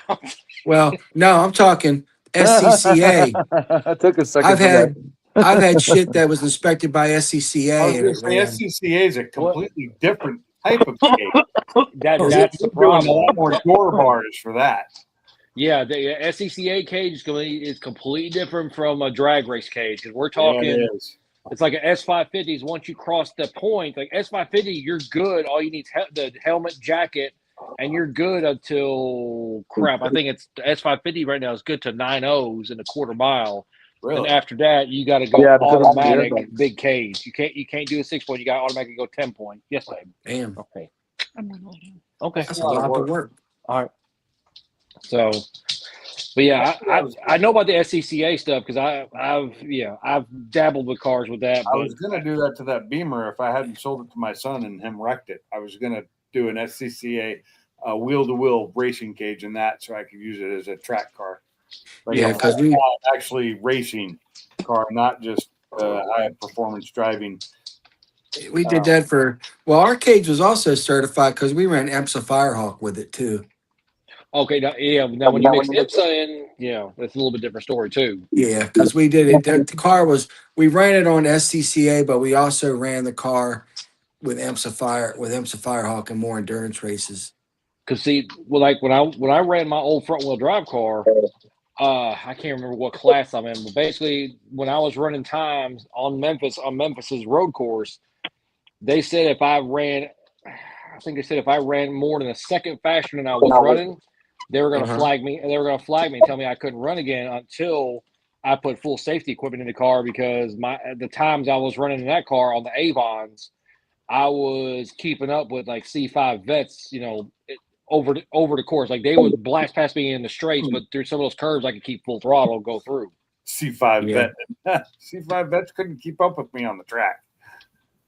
And that's in my focus. But I cornered better than they did. That's the key. They have the power to go down the street. You got to go down straights, but you start throwing that weight in a curve, that ass end's gonna go whoop. And there you go. Well, yeah, I was big turbo too on mine. I was pushing 400 horsepower in my old one. If I told you what I was running, you'd probably laugh. No, probably not, because I've had fun in all kinds of cars out on the track. Okay, I'll give you 3 clues, and you should be able to figure it out by the third one. Mazda Miata. Nope, the car with me, a full tank of fuel, and my helmet and everything on, with me in the car weighed 2250. The car dynoed 138 horsepower to the wheels, and it was built in Tennessee. A Saturn? Yep. Which one? I was running a 4-door. The 4-doors actually were the lightest ones. The coupes had too big of a rear window, and the wagons, of course, the wagon. They had a plastic body. You run them on some 205. You run them on some 205, 55, 15 Avons. And, it was fun. If you hadn't said it was built in Tennessee, I wouldn't have gotten it. But as soon as you said that, I was like, oh, a Saturn. That's the only car that was that light from back then. Yeah, those were fun little cars. I've driven a few. If you would have said, how high has Sublime ever gotten and what planet did he reach? I would have said Saturn. I would have said Uranus. I'd have just gone straight to Uranus. Oh, here we go. That's where Sublime went. Oh boy. Oh God, here we go. Hey, I'm just going to sip my water and not respond to that one. Take another sip. Yeah, exactly. Keep drinking. Yeah. That's funny shit. Well, no. Okay, here. Speaking of Sublime, I had to buy a socket the other day off the tool truck to finish a car up at work. Yeah. 64 millimeter fucking axle nut. 64? 64 millimeter. That's huge. What kind of car is that? So what made you 350 4-wheel drive? What made you think of me? I thought it'd be a 10 mil. Because it's 10 mil times 6.4. Oh. I didn't hear exactly what car you said it was. Somebody else spoke A up. newer Transit 350 4-wheel drive. Transit. Okay. Yeah, big Transit. Hi, boy. It's full size. Yeah. When he said nut, made me think of Sublime. I thought he said transvestite with 64 millimeter nut. Get in line, folks. Get in line. Oh Lord. Hey, the weapon code is right here. Get in line and you can take your turn. Yeah. Yeah, I already know when I go back to work tomorrow. Hell, I gotta freaking find a crank installer for a Hemi, and I gotta get a new torque wrench because one of the boys out there was trying to actually torque the axle nuts on that damn Transit, and axle nut calls for 475 pound-feet of torque, and my torque wrench only goes to 250. Then get a torque multiplier. That's the problem. I got it. Nobody had one. Nobody in town's got one in stock, and nobody I knew had one I could borrow. You know they're not that expensive. You can just buy one. All I know is the Matco guy's supposed to come by to I think Friday, and I'm going to pick one up. The Matco one's going to be expensive. You know, the one I don't know if they even sell it anymore. The one they used to sell at Harbor Freight used to work really well, and we tried. They don't. The one here in Jackson does not stock of their special order. Oh, they don't stock. Okay, well we ordered ours. We used ours for work because we had to do 1,600 pound torques, and that was a pain in the ass. Because we had to do it over, I think there was about 30 bolts on each one. And we had to do 60 bolts on one system. Okay. At that 1,600. 60 bolts. 60 bolts. And that was a lot. They used to just use me to do it on the end of a pole because I used to weigh a lot more. So it was easy for me to just pull it down using my weight. You mentioned a pole. On a 5 foot. Well, it was a square pole though, so that counts. That's for her pleasure. Square tube. It wasn't a pole. It was a long square tube. So what happens when you put a square tube in a round hole? You gotta hammer it in. I break it. Hey, I didn't know they made it. don't Wait, fit. wait. You know, Isn't the definition of a tube something like a sphere? Well, you can stick that in there too. Well, is there such thing as a square tube? Is what I'm saying. yes, there is a square tube. Square tube. Okay. Square tubing and square tube. It's a thing. Look it up. Yeah. Look it up, man. It's on there. There's round It's a tube thing. and square tube. I'm blind. I can't see. Square tube can be rectangular, but it's still called square tube. And there's also oval tube out there also. There's also what? Oval tube. Yeah, there's oval, but that's just called round tube. Well, one of my bikes has oval tubing. Skyway. It's My still called PK round Ripper's tube. got flow oval tubes. Yep. Yeah. Are you running out of jelly, sweetie? You get your stuff at the bottom of the jar. I just going to say hi. Don't say hi. You go back to bed. I'm getting ready for bed. Okay, watch your basketball. Good night. What? Night, Pops. Sleep well, buddy. How's Pops doing? I just realized we got 3 blue cars in a row up on the top line here. Well, there you go. Yeah, you got the Skittles on the bottom. Yeah. You like to make up on me. Hey, Sublime, I would not recommend letting Ken get you building you one of those AI pictures because you know what's going to happen. What? You're not going to be on it. What do you mean? It'll be Kermit. No, he won't do that. He won't do that.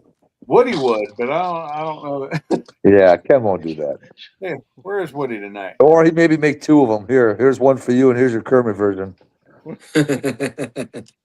Well, What do y'all need from you on that cooler? Just a picture and then some info, or what? How does that work? Basically, yeah, it's like you give it a couple pictures, you give it some generic information about yourself, and it goes to town. Oh, okay. What the hell is that noise? Sorry, hang on. I'm giving the dogs water right quick. all right. You give your dogs water? No way. I'd like to see how AI interprets racing snowmobiles at the drag strip. It doesn't. That would be Yeah, I can see it now. The drag strip be covered in snow. Yeah, exactly. Exactly. You'd be looking like a transvestite show in Atlanta. Now what we need is just one of Sublime sitting in his car, just smoking a fat doobie. I don't do that in the car. That'd be in front of the car. It's an AI picture. Who cares? Yeah. No, if you're going to do that, it cannot be a doobie because 1, that's incriminating. 2, it just needs to be a 10 millimeter on an extension. There you go. Yeah. There you go. 10 millimeter hanging out of the mouth. How is it incriminating when it's an AI photo? Plus, it's legal in Illinois. Yeah, exactly. This is true. This is true. Not while you're driving. I didn't say you had to be driving. It just said sitting in the car. Just put that up, that AI stupidity. Yeah. See, those are all cartoony looking things. Yeah. The picture I had for my thumbnail today looked like a damn photo. On Ken's, it made his head look a lot. I mean, I guess it makes all of them their heads look a lot bigger. And I was going to say something, boy, that got Ken's body spot on. Oh, that'd be wrong. I didn't want to stir the pot though. I figured I'd leave that one alone. Yeah. Oh, come here, Banks. I'll get some cat food. Ken's probably listening, like, you motherfucker. I keep. Scratcher. Yeah, I used what is it, Gemini? The one on Google. I use that to do my photo today, my thumbnail. I'm using Higgsfield right now, and I pay for that each month. And what it does is you can do short little video clips up to like 15, 20 seconds, and you're paying by credit. But you could also do images, and there's a bunch of different engines that you can use for the images. So it's pretty wild. If you've looked at my last couple of thumbnails, they're starting to get pretty good. Oh, those thumbnails are your AI generating those? Yeah. Yep. I don't know that. Y'all can use all that. I'll use Xbox Live. I thought you were just taking pictures and compositing. Oh fuck, I used to be for the longest time up until probably a month or two ago. Really? Hey, fellas, I'm dropping out, man. Y'all have a good night. Hey, good night, Salty. All right, later, Later, buddy. Salty. Sleep well, little buddy. He's not sleeping. He's playing WoW. Wow. Wow, Hey, that's exciting. I can't say nothing. I'm about to jump on and probably play a couple games of Call of Duty and take a shower and call it a night myself. Call of Duty. Duty. He said duty. He says he's got to go call his duty. Oh Lord. Well, gents and Pinks, thanks for having me on the panel. Like I said, I'm about to get off here and play a couple games, and I'm taking my ass to bed. Thanks. Good night, Cooler. Guys, Sleep well, buddy. have a good night. You're cooler. Yes, sir. You too. So how you doing, Mr. Gary? Living a dream. I'm just trying to figure out whose dream it was. Probably There mine you if go. it's really bad. How's everything going with the union? Any news there? Going good. Awesome. No complaints. That's a good thing. You up for any awards or anything? Anything cool there? No, man. The only word they're going to give me is out the door. Oh, there you go. Okay. And Gary wins the big Turn of the Year award. Did they Second get year running. your shop done, Gary, or are we still waiting for the weather? Say that again? Any advances on the shop? Or are we still waiting on the weather? No, dude, it's cold. I'm telling you. Plus, there's still snow on the roof of it and everything like that. So we'll probably wait for it to melt, for the weather to get a little warmer. Which will be next week. Doesn't mean they're going to be here next week. Well, yeah, no, I'm just saying the weather at least gets a little better next week. Yeah. See what happens. Because as far as I know, they're going to lay the concrete last. Yeah. That's my guess. Yeah. But I don't know. If they're waiting for the concrete, then it'll be a while before they finish. You know what I mean? Yeah. That makes sense. Hell yeah. But So what's up, T? Hey, much. I hope y'all are doing well. You get any updates on new assignments? Yeah, well, they want me out there on the 23rd. I found a place to live. I'm trying to take my PT test here, but OPM, they are having a hard time getting some other people in place. And I got to look into that to see what that's all about. And I got to do a background thing tomorrow. I just got out of class, guys. So on the breathalyzer. So I'm now in the Florida State system to as a breathalyzer test. I could give people breathalyzers. Or at least that state still uses them because states like Tennessee don't use them anymore. Oh, really? Yeah, that's why they make you do the filter sobriety test or a blood test, and then they arrest. I mean, how many was it in this last year? They had over 400 sober DUIs. The hell's a sober DUI? Well, Right. sober DUI is where And their when it blood comes back alcohol. with the blood test, you're sober, completely sober. Yeah, and the But it fucks your life FSTs. up. It fucks your life up. And It does. the Senate, the Tennessee state head of the state troopers stood by all those bad arrests. He stood by it. It's so much bullshit because they won't put the breathalyzer there. Well, the FSTs, the way that they've designed them is almost a failure for anybody with any type of injury, older individual. They're not able to perform those tests. And the eye gaze thing, the horizontal gaze, that thing is a total joke because I could see right now I'm looking at my finger wave and it's almost parallel with my ear. And you'll have an involuntary muscle reaction, the judder, and that's what they look for.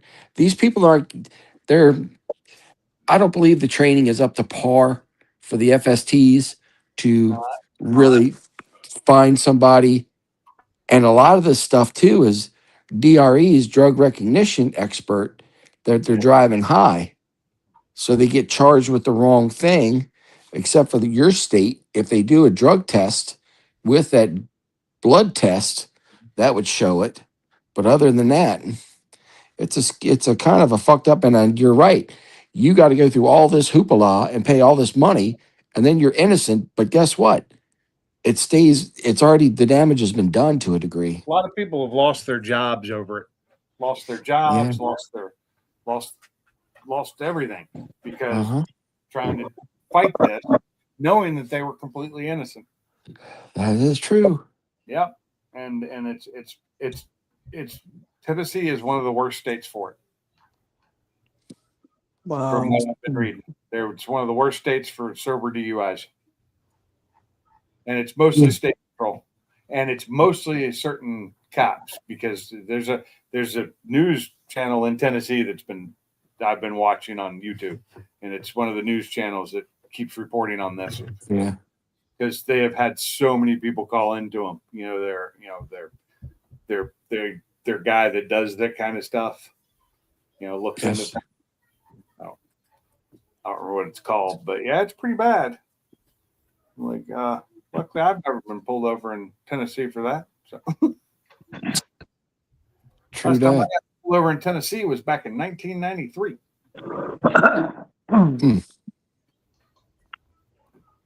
Yes, sir. That was Murfreesboro. Murfreesboro. Yeah. Yeah. Just below Nashville, southeast of Nashville. Yep. I heard Nashville was out of power for over a week due to that ice storm. Yeah, they were bad. And it was just your county. And that's where you need to go, Mike, and tell them the advantages of having a solar backup system. He can do that from his own house. You don't have to go there.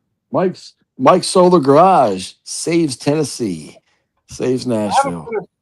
So I started watching the battery teardown. I think it was last night, and I fell asleep. Not because it wasn't a good video, but it was too ouch. Late. It was that too battery. Late. It was after midnight. I should have been in bed. That's right to the core. I fell asleep watching your video. I went to watch it and I was like, I should probably go to bed and watch this tomorrow. I went and started watching it and then I fell asleep. And I woke up like 10 minutes later and I was like, okay, I'm going to turn it off. I'll watch it tomorrow. And I haven't had a chance to watch it yet. I got home and was just busy doing shit until, the live stream. But I just like, it doesn't happen often, but I will fall asleep on a video I actually want to watch. I like battery teardowns. They're fun to watch. I've watched a bunch of them with these new batteries. Yeah, some guys go deep and they ruin batteries. They're like, I'm going to take this apart. I'm not going to be able to get it back together because I'm going to have to cut things. And, some of those batteries, the way they're put together, they're not made to be taken apart. But I've seen them do it. And, for hundreds and hundreds of dollars of battery. So that's what I'm starting to do now. Is going to be, I pop the case on this one, but if I can't pop it because it's got too much glue, I'm going to have to start cutting them open, which is dangerous because you cut open a cell, you've got a fire right in front of you, and it's releasing some pretty nasty gas. So one of the ones I watched, the guy was doing one of those like a really nice power station, like the really nice ones, and he tore one down and he was not getting that back together. You know, because the way you have to take it apart to actually, because he was pulling this to get the cells out, individuals, to check on each cell, and you destroy it to do that. Yeah. I mean, if you got the right equipment, you could probably undo it and do it. But yeah, it's soldered on or welded on, and you know, it's hard to take those apart. So we had to cut. Yeah. Do you have a proper? Well, the only thing is, you know, that lithium ion batteries, they burn. Their fuel is air, so it has to be pretty much suffocated. Because I don't. So Is there a fire extinguisher made out there now to help? That's available to individuals. They do, but they're not. You don't want to use it. Put it that way. Right. You can use a regular ABC, but it's not going to put it out. So the batteries that I'm taking apart aren't lithium ion; they're lithium iron phosphate. The Okay, and that's difference is safer. right. It's a safer chemistry. It takes a higher temperature for the chain reaction to kick off. The issue with it is not the fire, even though it can have a small fire, but it's small compared to lithium ion, which is like a fucking Roman candle. Right. But it puts out 50% hydrogen gas out of the gas it expels when it shorts. So if you have enough of those and you build up your the amount of hydrogen that's around like your roof, because it's all gonna go up, and hydrogen rises, of course. Think of helium, balloons and stuff. It's a But lighter gas. right, it's a lighter gas, and if it pulls and it gets up to 4% and there's a spark, you got a big kaboom. You got the Hindenburg. Yes. Boom. Boom. The So you got horror. it. The horror. The horror, yes. Mike's booming garage. There you go. With the speakers. Yes, I'll have to have the speakers cranked as it's going on. I'll be booming Hell as I'm yeah. booming. And then we'll all be singing, the roof, the roof, the roof is on fire. We don't care. Let the motherfucker burn. What do you think of these new sodium ion batteries? They're ultra safe. Yeah, but how good are they? I don't know. I haven't tested one yet. I know that I think trying to think of who uses it. I believe it's Blue Eddy has one in their portable power station. And there's a couple portable ones out there that are sodium portable batteries, but not much that I've seen. I know it's the future, but I haven't been able to get my hands on one yet. I haven't seen any that were like portable, or not portable, but just storage batteries yet. I've only seen the portable batteries, like Blue Eddy, and there was another one I saw too. And I do believe one of that battery that the guy was taking apart, I do think it was one of the sodium ones. That I don't remember who that was, that the name of the channel, but I think that was like their sodium one, and he bought it just to take it. He bought two of them though. He bought one to use and test, and one to take apart. Because he destroyed the thing, taking it because he had to, because he wanted the individual cells out. Well, it's like one battery that I did the tear down on. I couldn't see who the manufacturer of the cell is, and I'd have to destroy the cells to be able to get to the label. And I'm like, I'm not destroying this thing. Yeah. They're expensive. Yeah. Not cheap. When you're talking 500 plus a battery.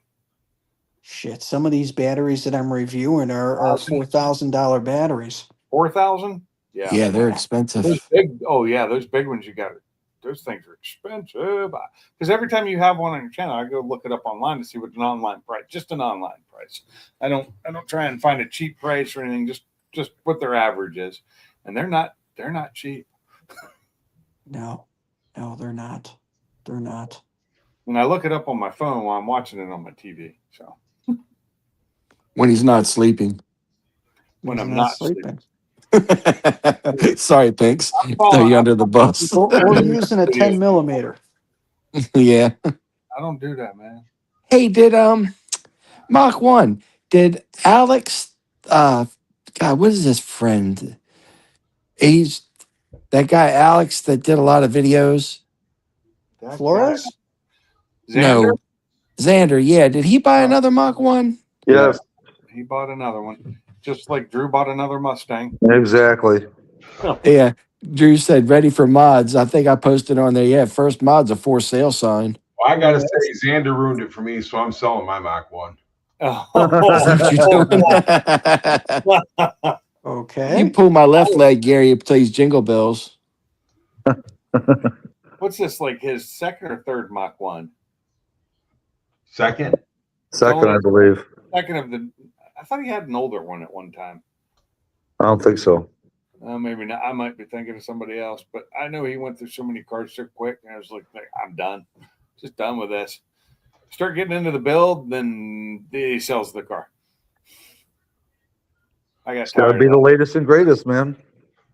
Yeah, it's just. Although not in this case, not with this purchase, but it gets So- boring though. I've read online that YouTubers that, you know, are buying one car and because it's a new flashing or doing a bunch of videos and then they get the next car and at the next car, that some of those YouTubers are going broke doing that because when it comes to the car payments and everything else, it's not keeping up with the revenue generated.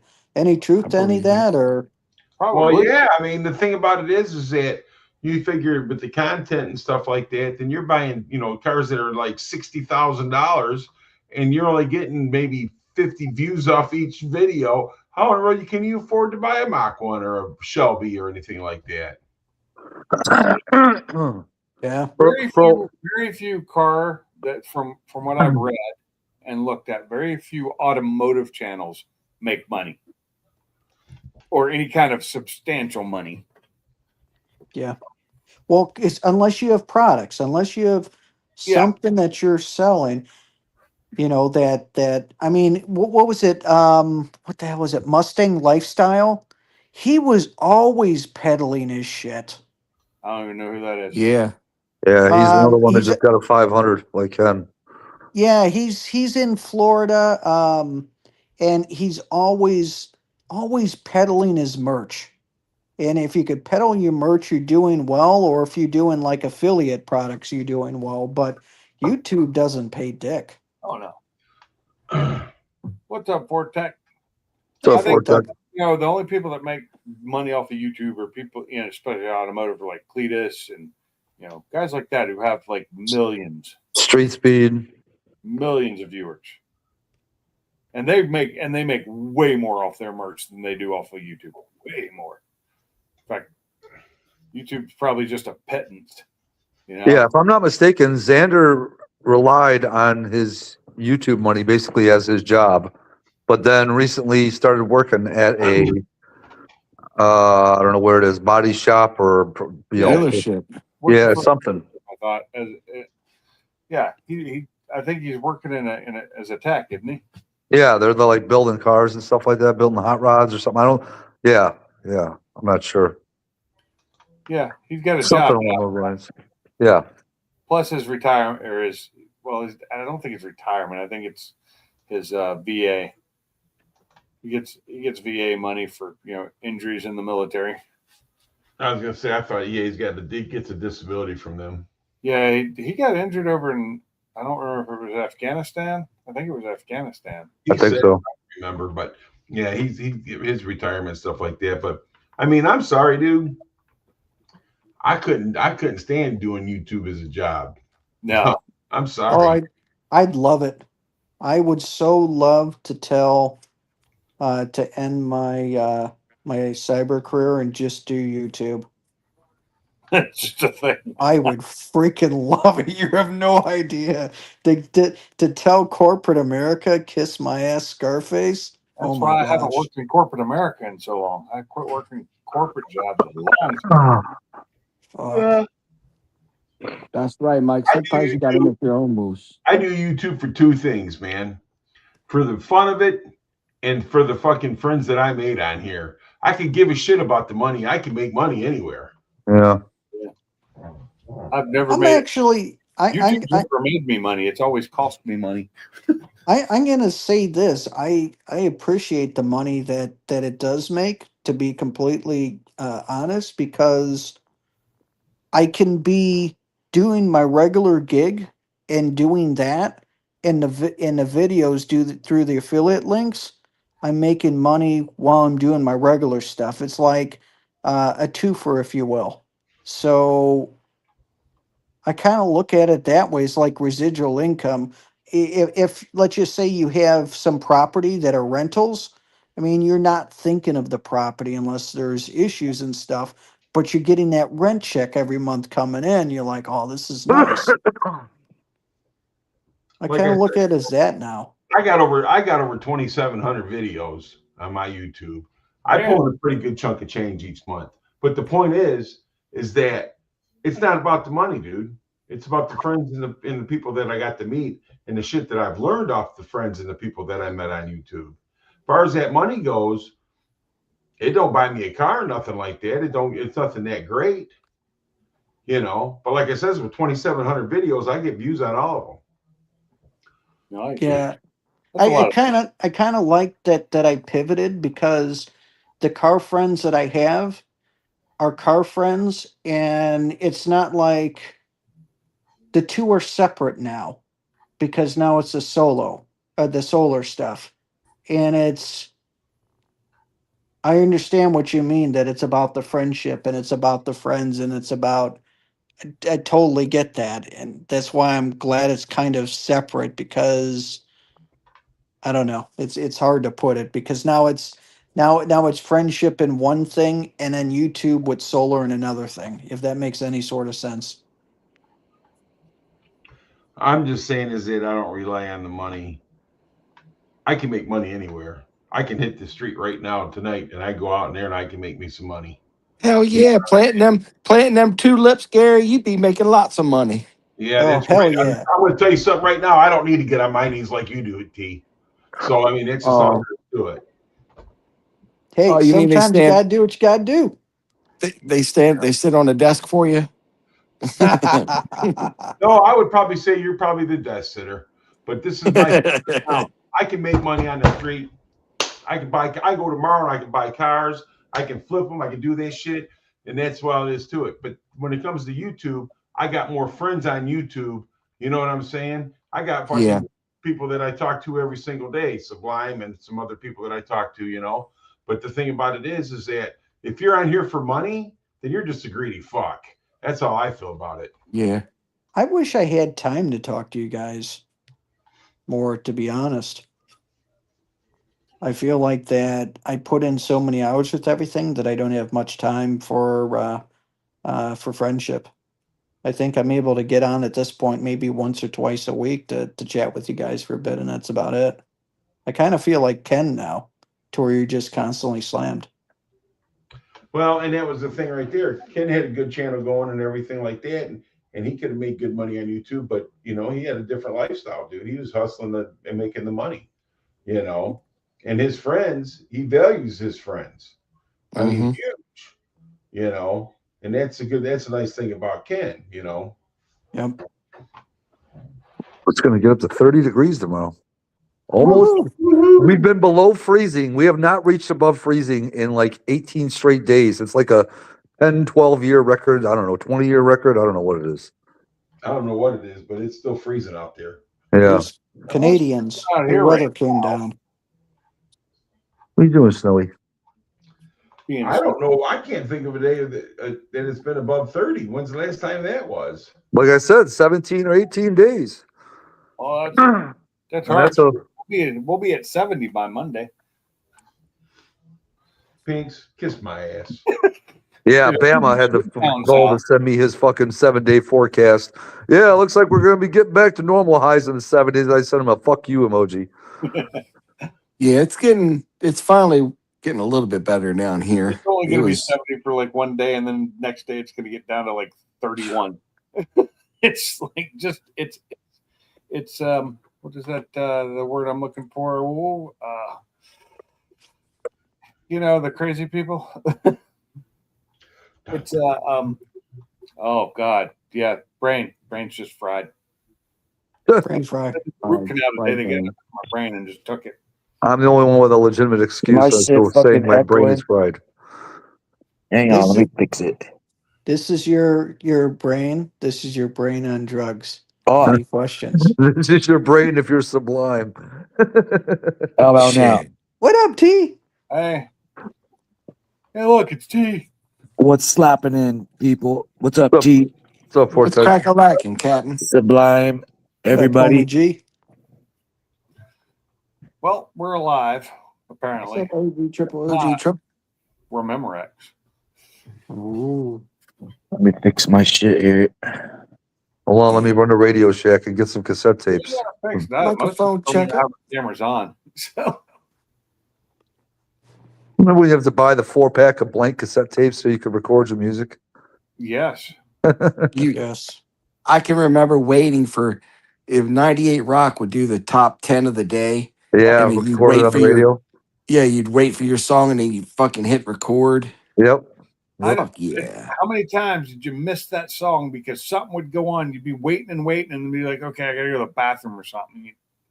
Yes. Fuck, I missed it. And you What was come the back. worst is when your song came out that you wanted to record and the fucking DJ wouldn't shut up while the beginning of the song's playing. Oh yeah, It's like, shut the fuck up, dude. This is my song. It's my jam. It's my jam. I did not like that. That was annoying. I also used to have the double, the boom box with the double cassette tape. Oh yeah, I still got one in my garage. Another? I got a Sony Mega Bass one. Oh, It's got the CD player and the dual Mega cassette. bass. Woo! I remember the Mega Bass. I used to have one of those. I gave it to one of my kids, I think. That's why I listen to the sports on in my garage. Any football games right there. That's what I miss about not. So I got rid of the stereo in my garage and put in that JBL Bluetooth speaker, which sounds fucking phenomenal. But I miss not having the radio on there. So now I need to get some kind of tuner for it. Tuner. Because I missed, but the reason I did it with I needed an outdoor antenna for my radio because with the fluorescent lights on, or not fluorescent, but the with my lights turned on, the radio signal goes to hell in the garage when I turn on the LEDs. So my car, like I was listening to the radio and I'd shut off the car, but I had the radio still on in the car. I was listening because it was a jam playing. And I went over and I turned on the lights, and as soon as I turned on the lights, it just went nothing but static. I was like, son of a bitch. Turn the lights back off, came right back. It was like, well, okay, so we got a lot of noise from these LEDs.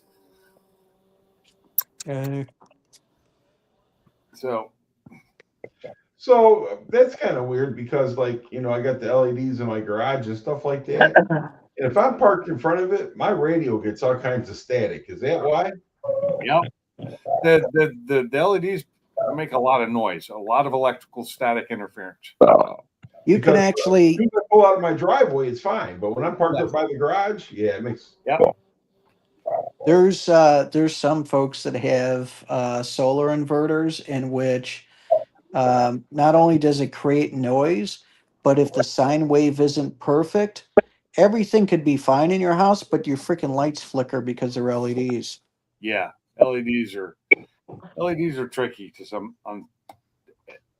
So LEDs, just so we know, LEDs lights don't stay on. They're not on all the time. They are flashing at such a high rate of speed. Now, to dim an LED, they slow the flashing down. Pulse width modulation. Yeah, it's all done because if LEDs were to stay on all the time, these bright LEDs, they'd burn out. They'd get way too hot and they'd burn out. I learned this when we were doing lighting systems at my old job because I always thought LEDs just stayed on, Well, yeah, because that's what they look like. So they flash so fast that you can't even see it then. They flash so fast, like it's in the 10,000s, hertz plus, So and dimmers work by just modulating them down. they lower the flash rate. And I learned this from a company that made the LEDs, and they taught me all about them. And it was like, this is kind of neat. But it's also why they create a lot of noise, and they have problems with bad power. And they've gotten better. You know, this has been over 10 years ago. They've gotten a lot better, but I buy cheap ones from, Amazon that come straight from, China. They're all the same ones, but they all come from different manufacturer or different brands, but they're all the same. From the China. Yeah. Yeah, I get those like they're like 3 foot long, they're tubes, or 4 foot long, they're tubes. I've got 4 footers and I've got a couple of 8 footers, and I really like my 8 footers, but I bought those back in Washington.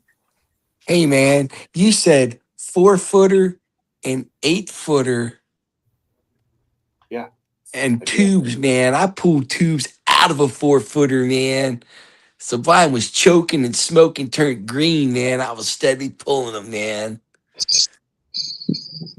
Dude, where the hell are you putting a 4-footer? 4-foot bong, man. Just stand up, dog. Oh, I Shit. thought you were talking about a 4-foot dong. I was like, where are you putting that? No, man, a 4-foot bong, man. Get with the times, Holmes. Oh, Hey, man, Man.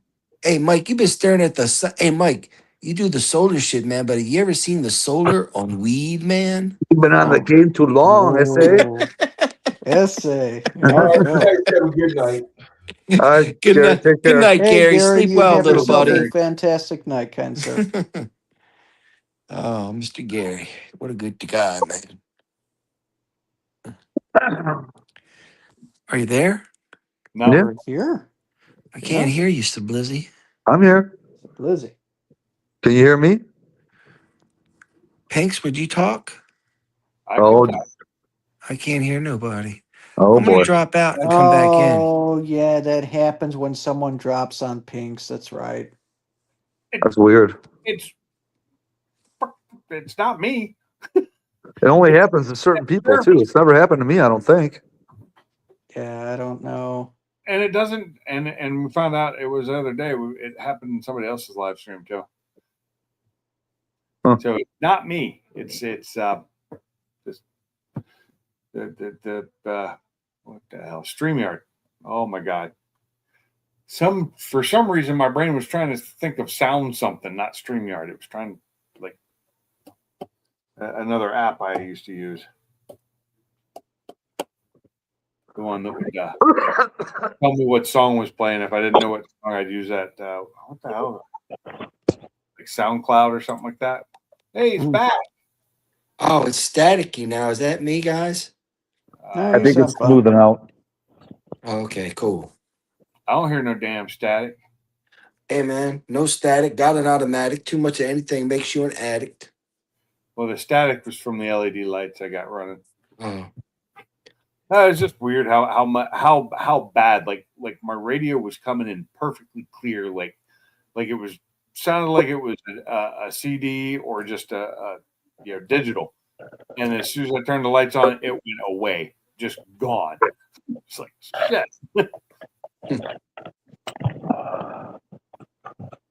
But everything it's all LED and out there. They all make noise. 3 more payments on the car. Yeah, I wish you do Sublime. Yep, 3 down to 3 after I got one coming up in about a week. So and then after that one, there's 2 more left. oh, hey, that's awesome. Okay, nice. Yeah. Nice. The question is, what happens then? You start saving money. Save your money, retire, move to Florida. Oh no. Well, yeah, no. I've been thinking about other cars. A smart thing to do would be to save that money. Yeah, I know. Chatter. Don't be like me and spend it. Well, what I'm probably going to do is first and foremost get out of all my credit card debt. That would that's my goal, to do that by the end of this year. There you go. Yeah. Well, that's saving it basically by paying off everything else. Yeah. So that'll only be like what, 3 payments worth, and you'll be clear, right? No. No. No. No, not quite. Almost. Yeah. Payments left do I have on that truck? The truck that I don't use because it needs an engine replacement. Oh, the motor. Yeah. How much you owe left on that? $1,900. Almost, well, just under 2,000. Oh. What's the payments on it? 150. It'll be paid The off pretty actual soon. payment is 142. I pay 150 every month. Do you have it insured right now, or you have it off the insurance? I have to have it insured because it's financed. Oh, If fuck. I don't insure it, the bank will insure it for me, and it will cost a lot more. Yeah. It costs the truck is one of the least. It's full coverage, and it costs less than most of my other cars. You're going to drop the coverage once you get it paid off until it's fixed? If it's not running, yeah, because it's not even registered right now. I didn't even get it registered this year because I wasn't driving it. It will That's a good run. point. I could drive it, but I'm not going to because it leaks oil like a sieve out that rear main sill too. Yeah. So I decided to just let it sit. I go out and start it every now and then, just to keep the battery charged. But also the radio in it quit working completely, dead screen. So I got to, and that's an upgraded radio because it used to have the little 4-inch in it. So the upgraded one quit working. Now What year is the truck? It's a 13. Oh, I got one out of a 19, a 4-inch screen out of the 19 with the radio module and everything. I don't need the 4-inch screen. I have an 8-inch. Oh, No, Salty's got the 4-inch. That's right. If I had the 4-inch, I'd probably just put it back in and call it good. I mean, I have the 4-inch screen. My problem is the circuit board that's behind that panel. I cut out to try and make it work because trying to find an 8-inch screen with the manual controls that I have, the non-dual controls. Yeah. The only ones that came out with that were the Raptors back then. And those are impossible to find.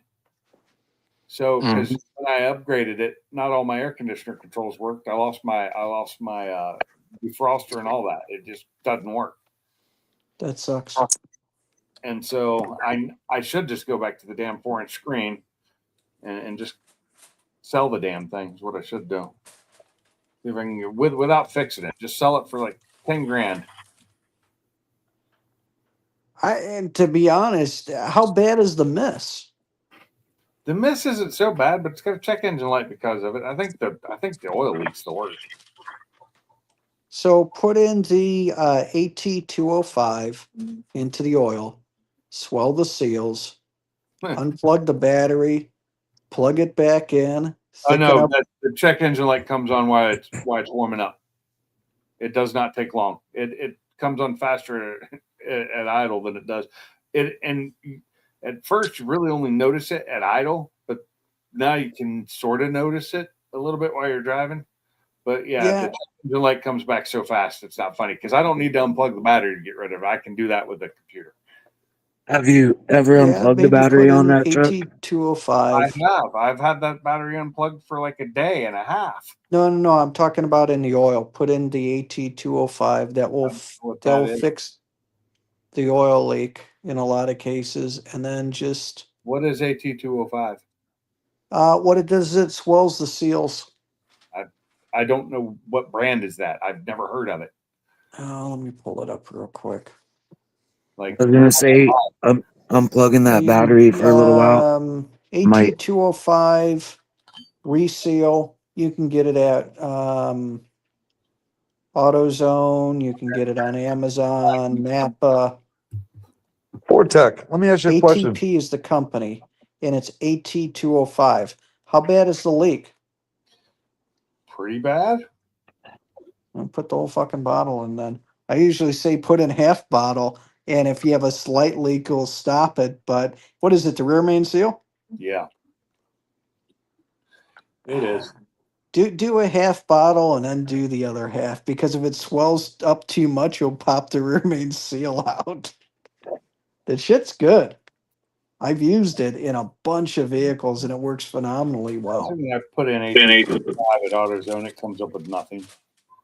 AT-205. Fortec, let me ask you a question. It's an auto transmission, right? Yep, you put it into a transmission. You could also put it into an engine. Ah, there it is. There it is. It's from ATP. Okay. Fortec. It is amazing stuff. So how does that work with changing the battery? Like on my car, I've from what I've heard in some forums. But yeah, so I mean, do you want to sell it now or what? Mike, can you hear me? I'm talking. I don't think he heard you. Yeah, I don't think he can hear me. You I can't guess hear he could Tom. talk if he can't hear you. I don't think he can hear anybody but me. Well, Mike? let him know to hold on for a Yeah, I second. can hear you. Yeah, everybody else has tried to talk too, and you can't hear them. Oh, I'm sorry. Let me rejoin. Oh, I'm talking over everybody. I didn't know. Okay. So when it comes to changing my battery, I've heard that you almost need to like keep a battery charger or something on the terminals. Otherwise, if the battery comes disconnected, that like the transmission will have to relearn itself and shit. Well, everything relearns after you do that. It's kind of better for it, really, because you're resetting everything. There is keep alive memory that will stay lit up I for find a that while. hard to believe. What I was going to say with Pink's too, just resetting his battery might make his screen come back to life. You know, it's just powering down and repowering up sometimes It didn't fixes a work. lot of shit. Can you hear me, Fortec? Yeah. Sometimes you gotta Didn't work. I take the tried. battery undone, open the door. You could even take both cables off and let them sit there touch together, and that totally kills everything. That's what I do because I learned that trick many years ago. Right. And then bring it that's back a really up. cool trick. I also know how to reset my battery main in the newer cars, the battery monitor. So the battery wouldn't like affect the tune on the car, right? It's just a question of making it relearn everything else. It shouldn't really. Yeah. But they do say that if you actually replace the battery, you have to now on the newer ones with the BCM controlled battery monitor system that shows you your battery state of charge. Yeah, you'd have to reset the BCM. relearn the gay pride radio station. No, So I literally have to take it to the dealer to have them relearn it through Forescan or what? If you replace the battery, the BCM would have to be done with a computer. I don't know if you can do it with You Forescan can or do it not. with a computer. There's a way to do it with like your brake pedal or the buttons. There's Yeah, a way I've to do never it. heard of that, but it's possible. Yeah, I'm gonna have to look that up. There's a way to reset there's a way to set your battery monitoring system without having to have a computer hooked up. Oh, If not, Forescan will do it no problem. And Forescan, Yeah. But I mean, the only way you would know for sure if that worked or it did it that way, like whatever the brake pedal thing is if your battery state of charge changes or looks correct, knowing you put a new battery in there. okay, so what's really cool about it is I know when you do it on two of my cars, if you get it right, the battery light will start flashing really fast. To let you know you got it done right, that it reset. That's cool. Yeah, I never actually heard of that. That'd be a good video to I make. got 2 batteries in my truck. And that's kind of cool because this way, if you have to replace one, the other one's still there to keep the power going. Yeah. And But you know, I found out tonight is accidentally, I don't have that fancy key fob. So it's it's a key that you got the little switchblade on it. But I hit unlock, then I locked it, but then I accidentally hit unlock again and the truck started. The guy put this remote starter on there. Wow. Yeah, that would probably be some Yeah. kind of aftermarket thing. So That's into there. I added remote start to mine the easy way. I bought a key that had the remote start on it, and then I bought an antenna, and then I went in Forescan and turned it on and remote start. That's what I've heard too. Yeah, but that was easy. Yes, sir. It cost me $10. This system, I don't know what it costs, dude, to put that on there. It's made by 12-volt solutions. Yeah, that And- system cost about 150 plus. Yeah. Minimum. And sometimes they don't work because I tried to use theirs on my old Silverado and it did not work. Yeah, this one works great. Yeah. It's an extended one too, so I have to download some kind of program to my phone, but I can do everything on my phone. That's cool. So now I know how to steal your truck. Yeah. Come get it. I'll pump you up with so much lead the corn will think you're a pencil homeboy. That's too much work. I'd rather just buy one. I can't do the Ford app to start my truck. My truck's too damn old. I only have one vehicle that works with the Ford app, and that's the one that's in the shop again because it got Start my truck. Our Edge is the only fancy enough car that we have to be able to use the Ford app for. Nice. I use the Ford app for the other ones just so that I know I can look up their VIN numbers and their license plates instantly. I put them in there. What is that background noise I'm hearing? Probably my Somebody's TV. I'm muted. Hold on. Man, that soundbar really freaking. And this mic on his phone are damn sensitive. Yeah, they're sensitive. They're super sensitive. You must not have background noise turned on or something. I don't know. Well, I muted the TV. I just turned the TV off. Well, it's on, but it's muted, and it's just if I didn't have it muted, it'd be a huge echo because it's the live stream. What is this? Oh, I'm gonna be there. It's huge. Yeah, I have a 2025 F-150 with 10,000 miles on it that did an over-the-air update and failed with the BCMC, which is basically the smart battery junction box. And now the vehicle will not start, and there's no codes, there's no nothing pointing you nowhere. I can't hear Ford Tech. Yeah, sorry. Yeah, it's ugly. It's weird on both fronts that he can't hear you and that the car is doing that. Yeah, exactly. Yeah. Another wanna tech speak worked over on you. it, put an instrument cluster and 2 different PCMs in it because that's what the shop I have to look for pinpoint test points them to. So I'm working with engineers right now, trying to figure out what's going on. So after this, there'll probably be a recall or a 8 harmonies reprogram. wasn't happening. It'll probably just be a reprogram. Yeah, most That's gonna be likely. the easiest way to fix it now. But it's all caused by that over-the-air update shit, basically. I don't trust those because they can fail.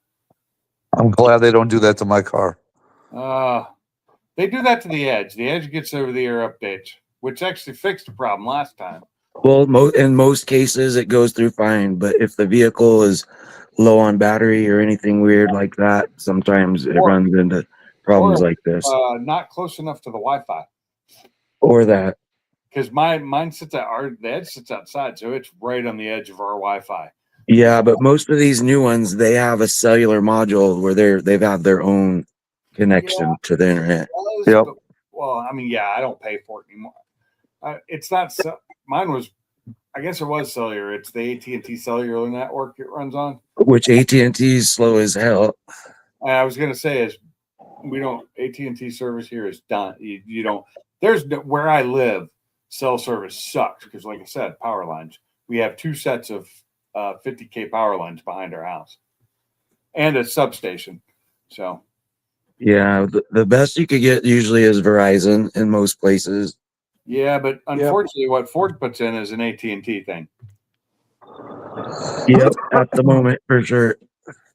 Yeah, that's all they've been using since I even with my F450 had 18 in it, but I had the service for that because I used it all the damn time at the tracks and stuff because it would get service where my T-Mobile wouldn't, and that was nice.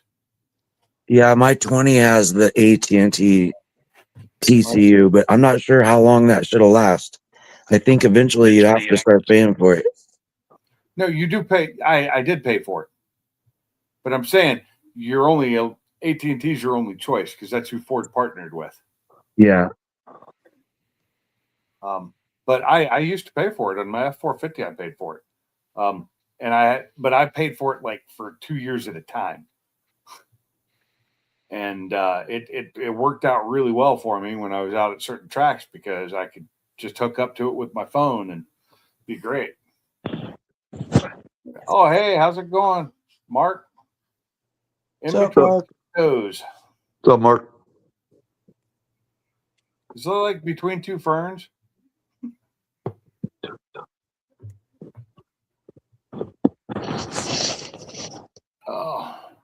My teeth are hurting.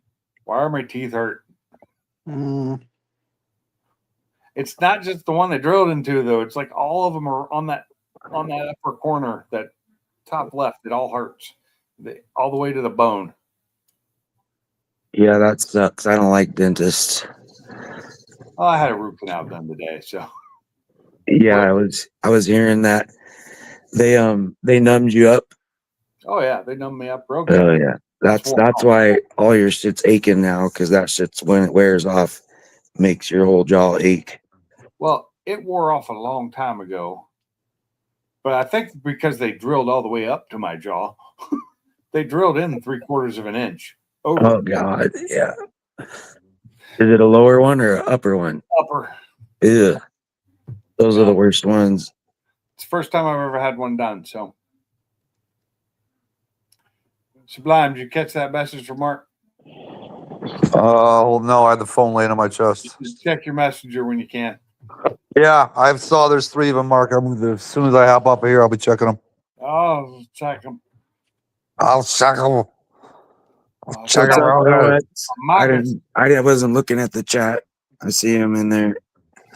Yeah, he came in for Any money. Oh, what time is it? You know, I'm about to shut this thing down anyway, guys. You'll be able to check. Yep. It's 10 o'clock. All right. Well, yeah. Go take a Tylenol. Y'all have a good one. All right. We will holler at you guys later. Y'all sleep well. Be safe. All right, guys. Thank you. Later. Night, Jim Bob. Night, John Boy. Night, John Boy. Mary Ellen. Okay, everybody who was here, everybody in the chat, appreciate you being here. I hope to see you again next week. And until then, y'all have a good one. I'll see you later.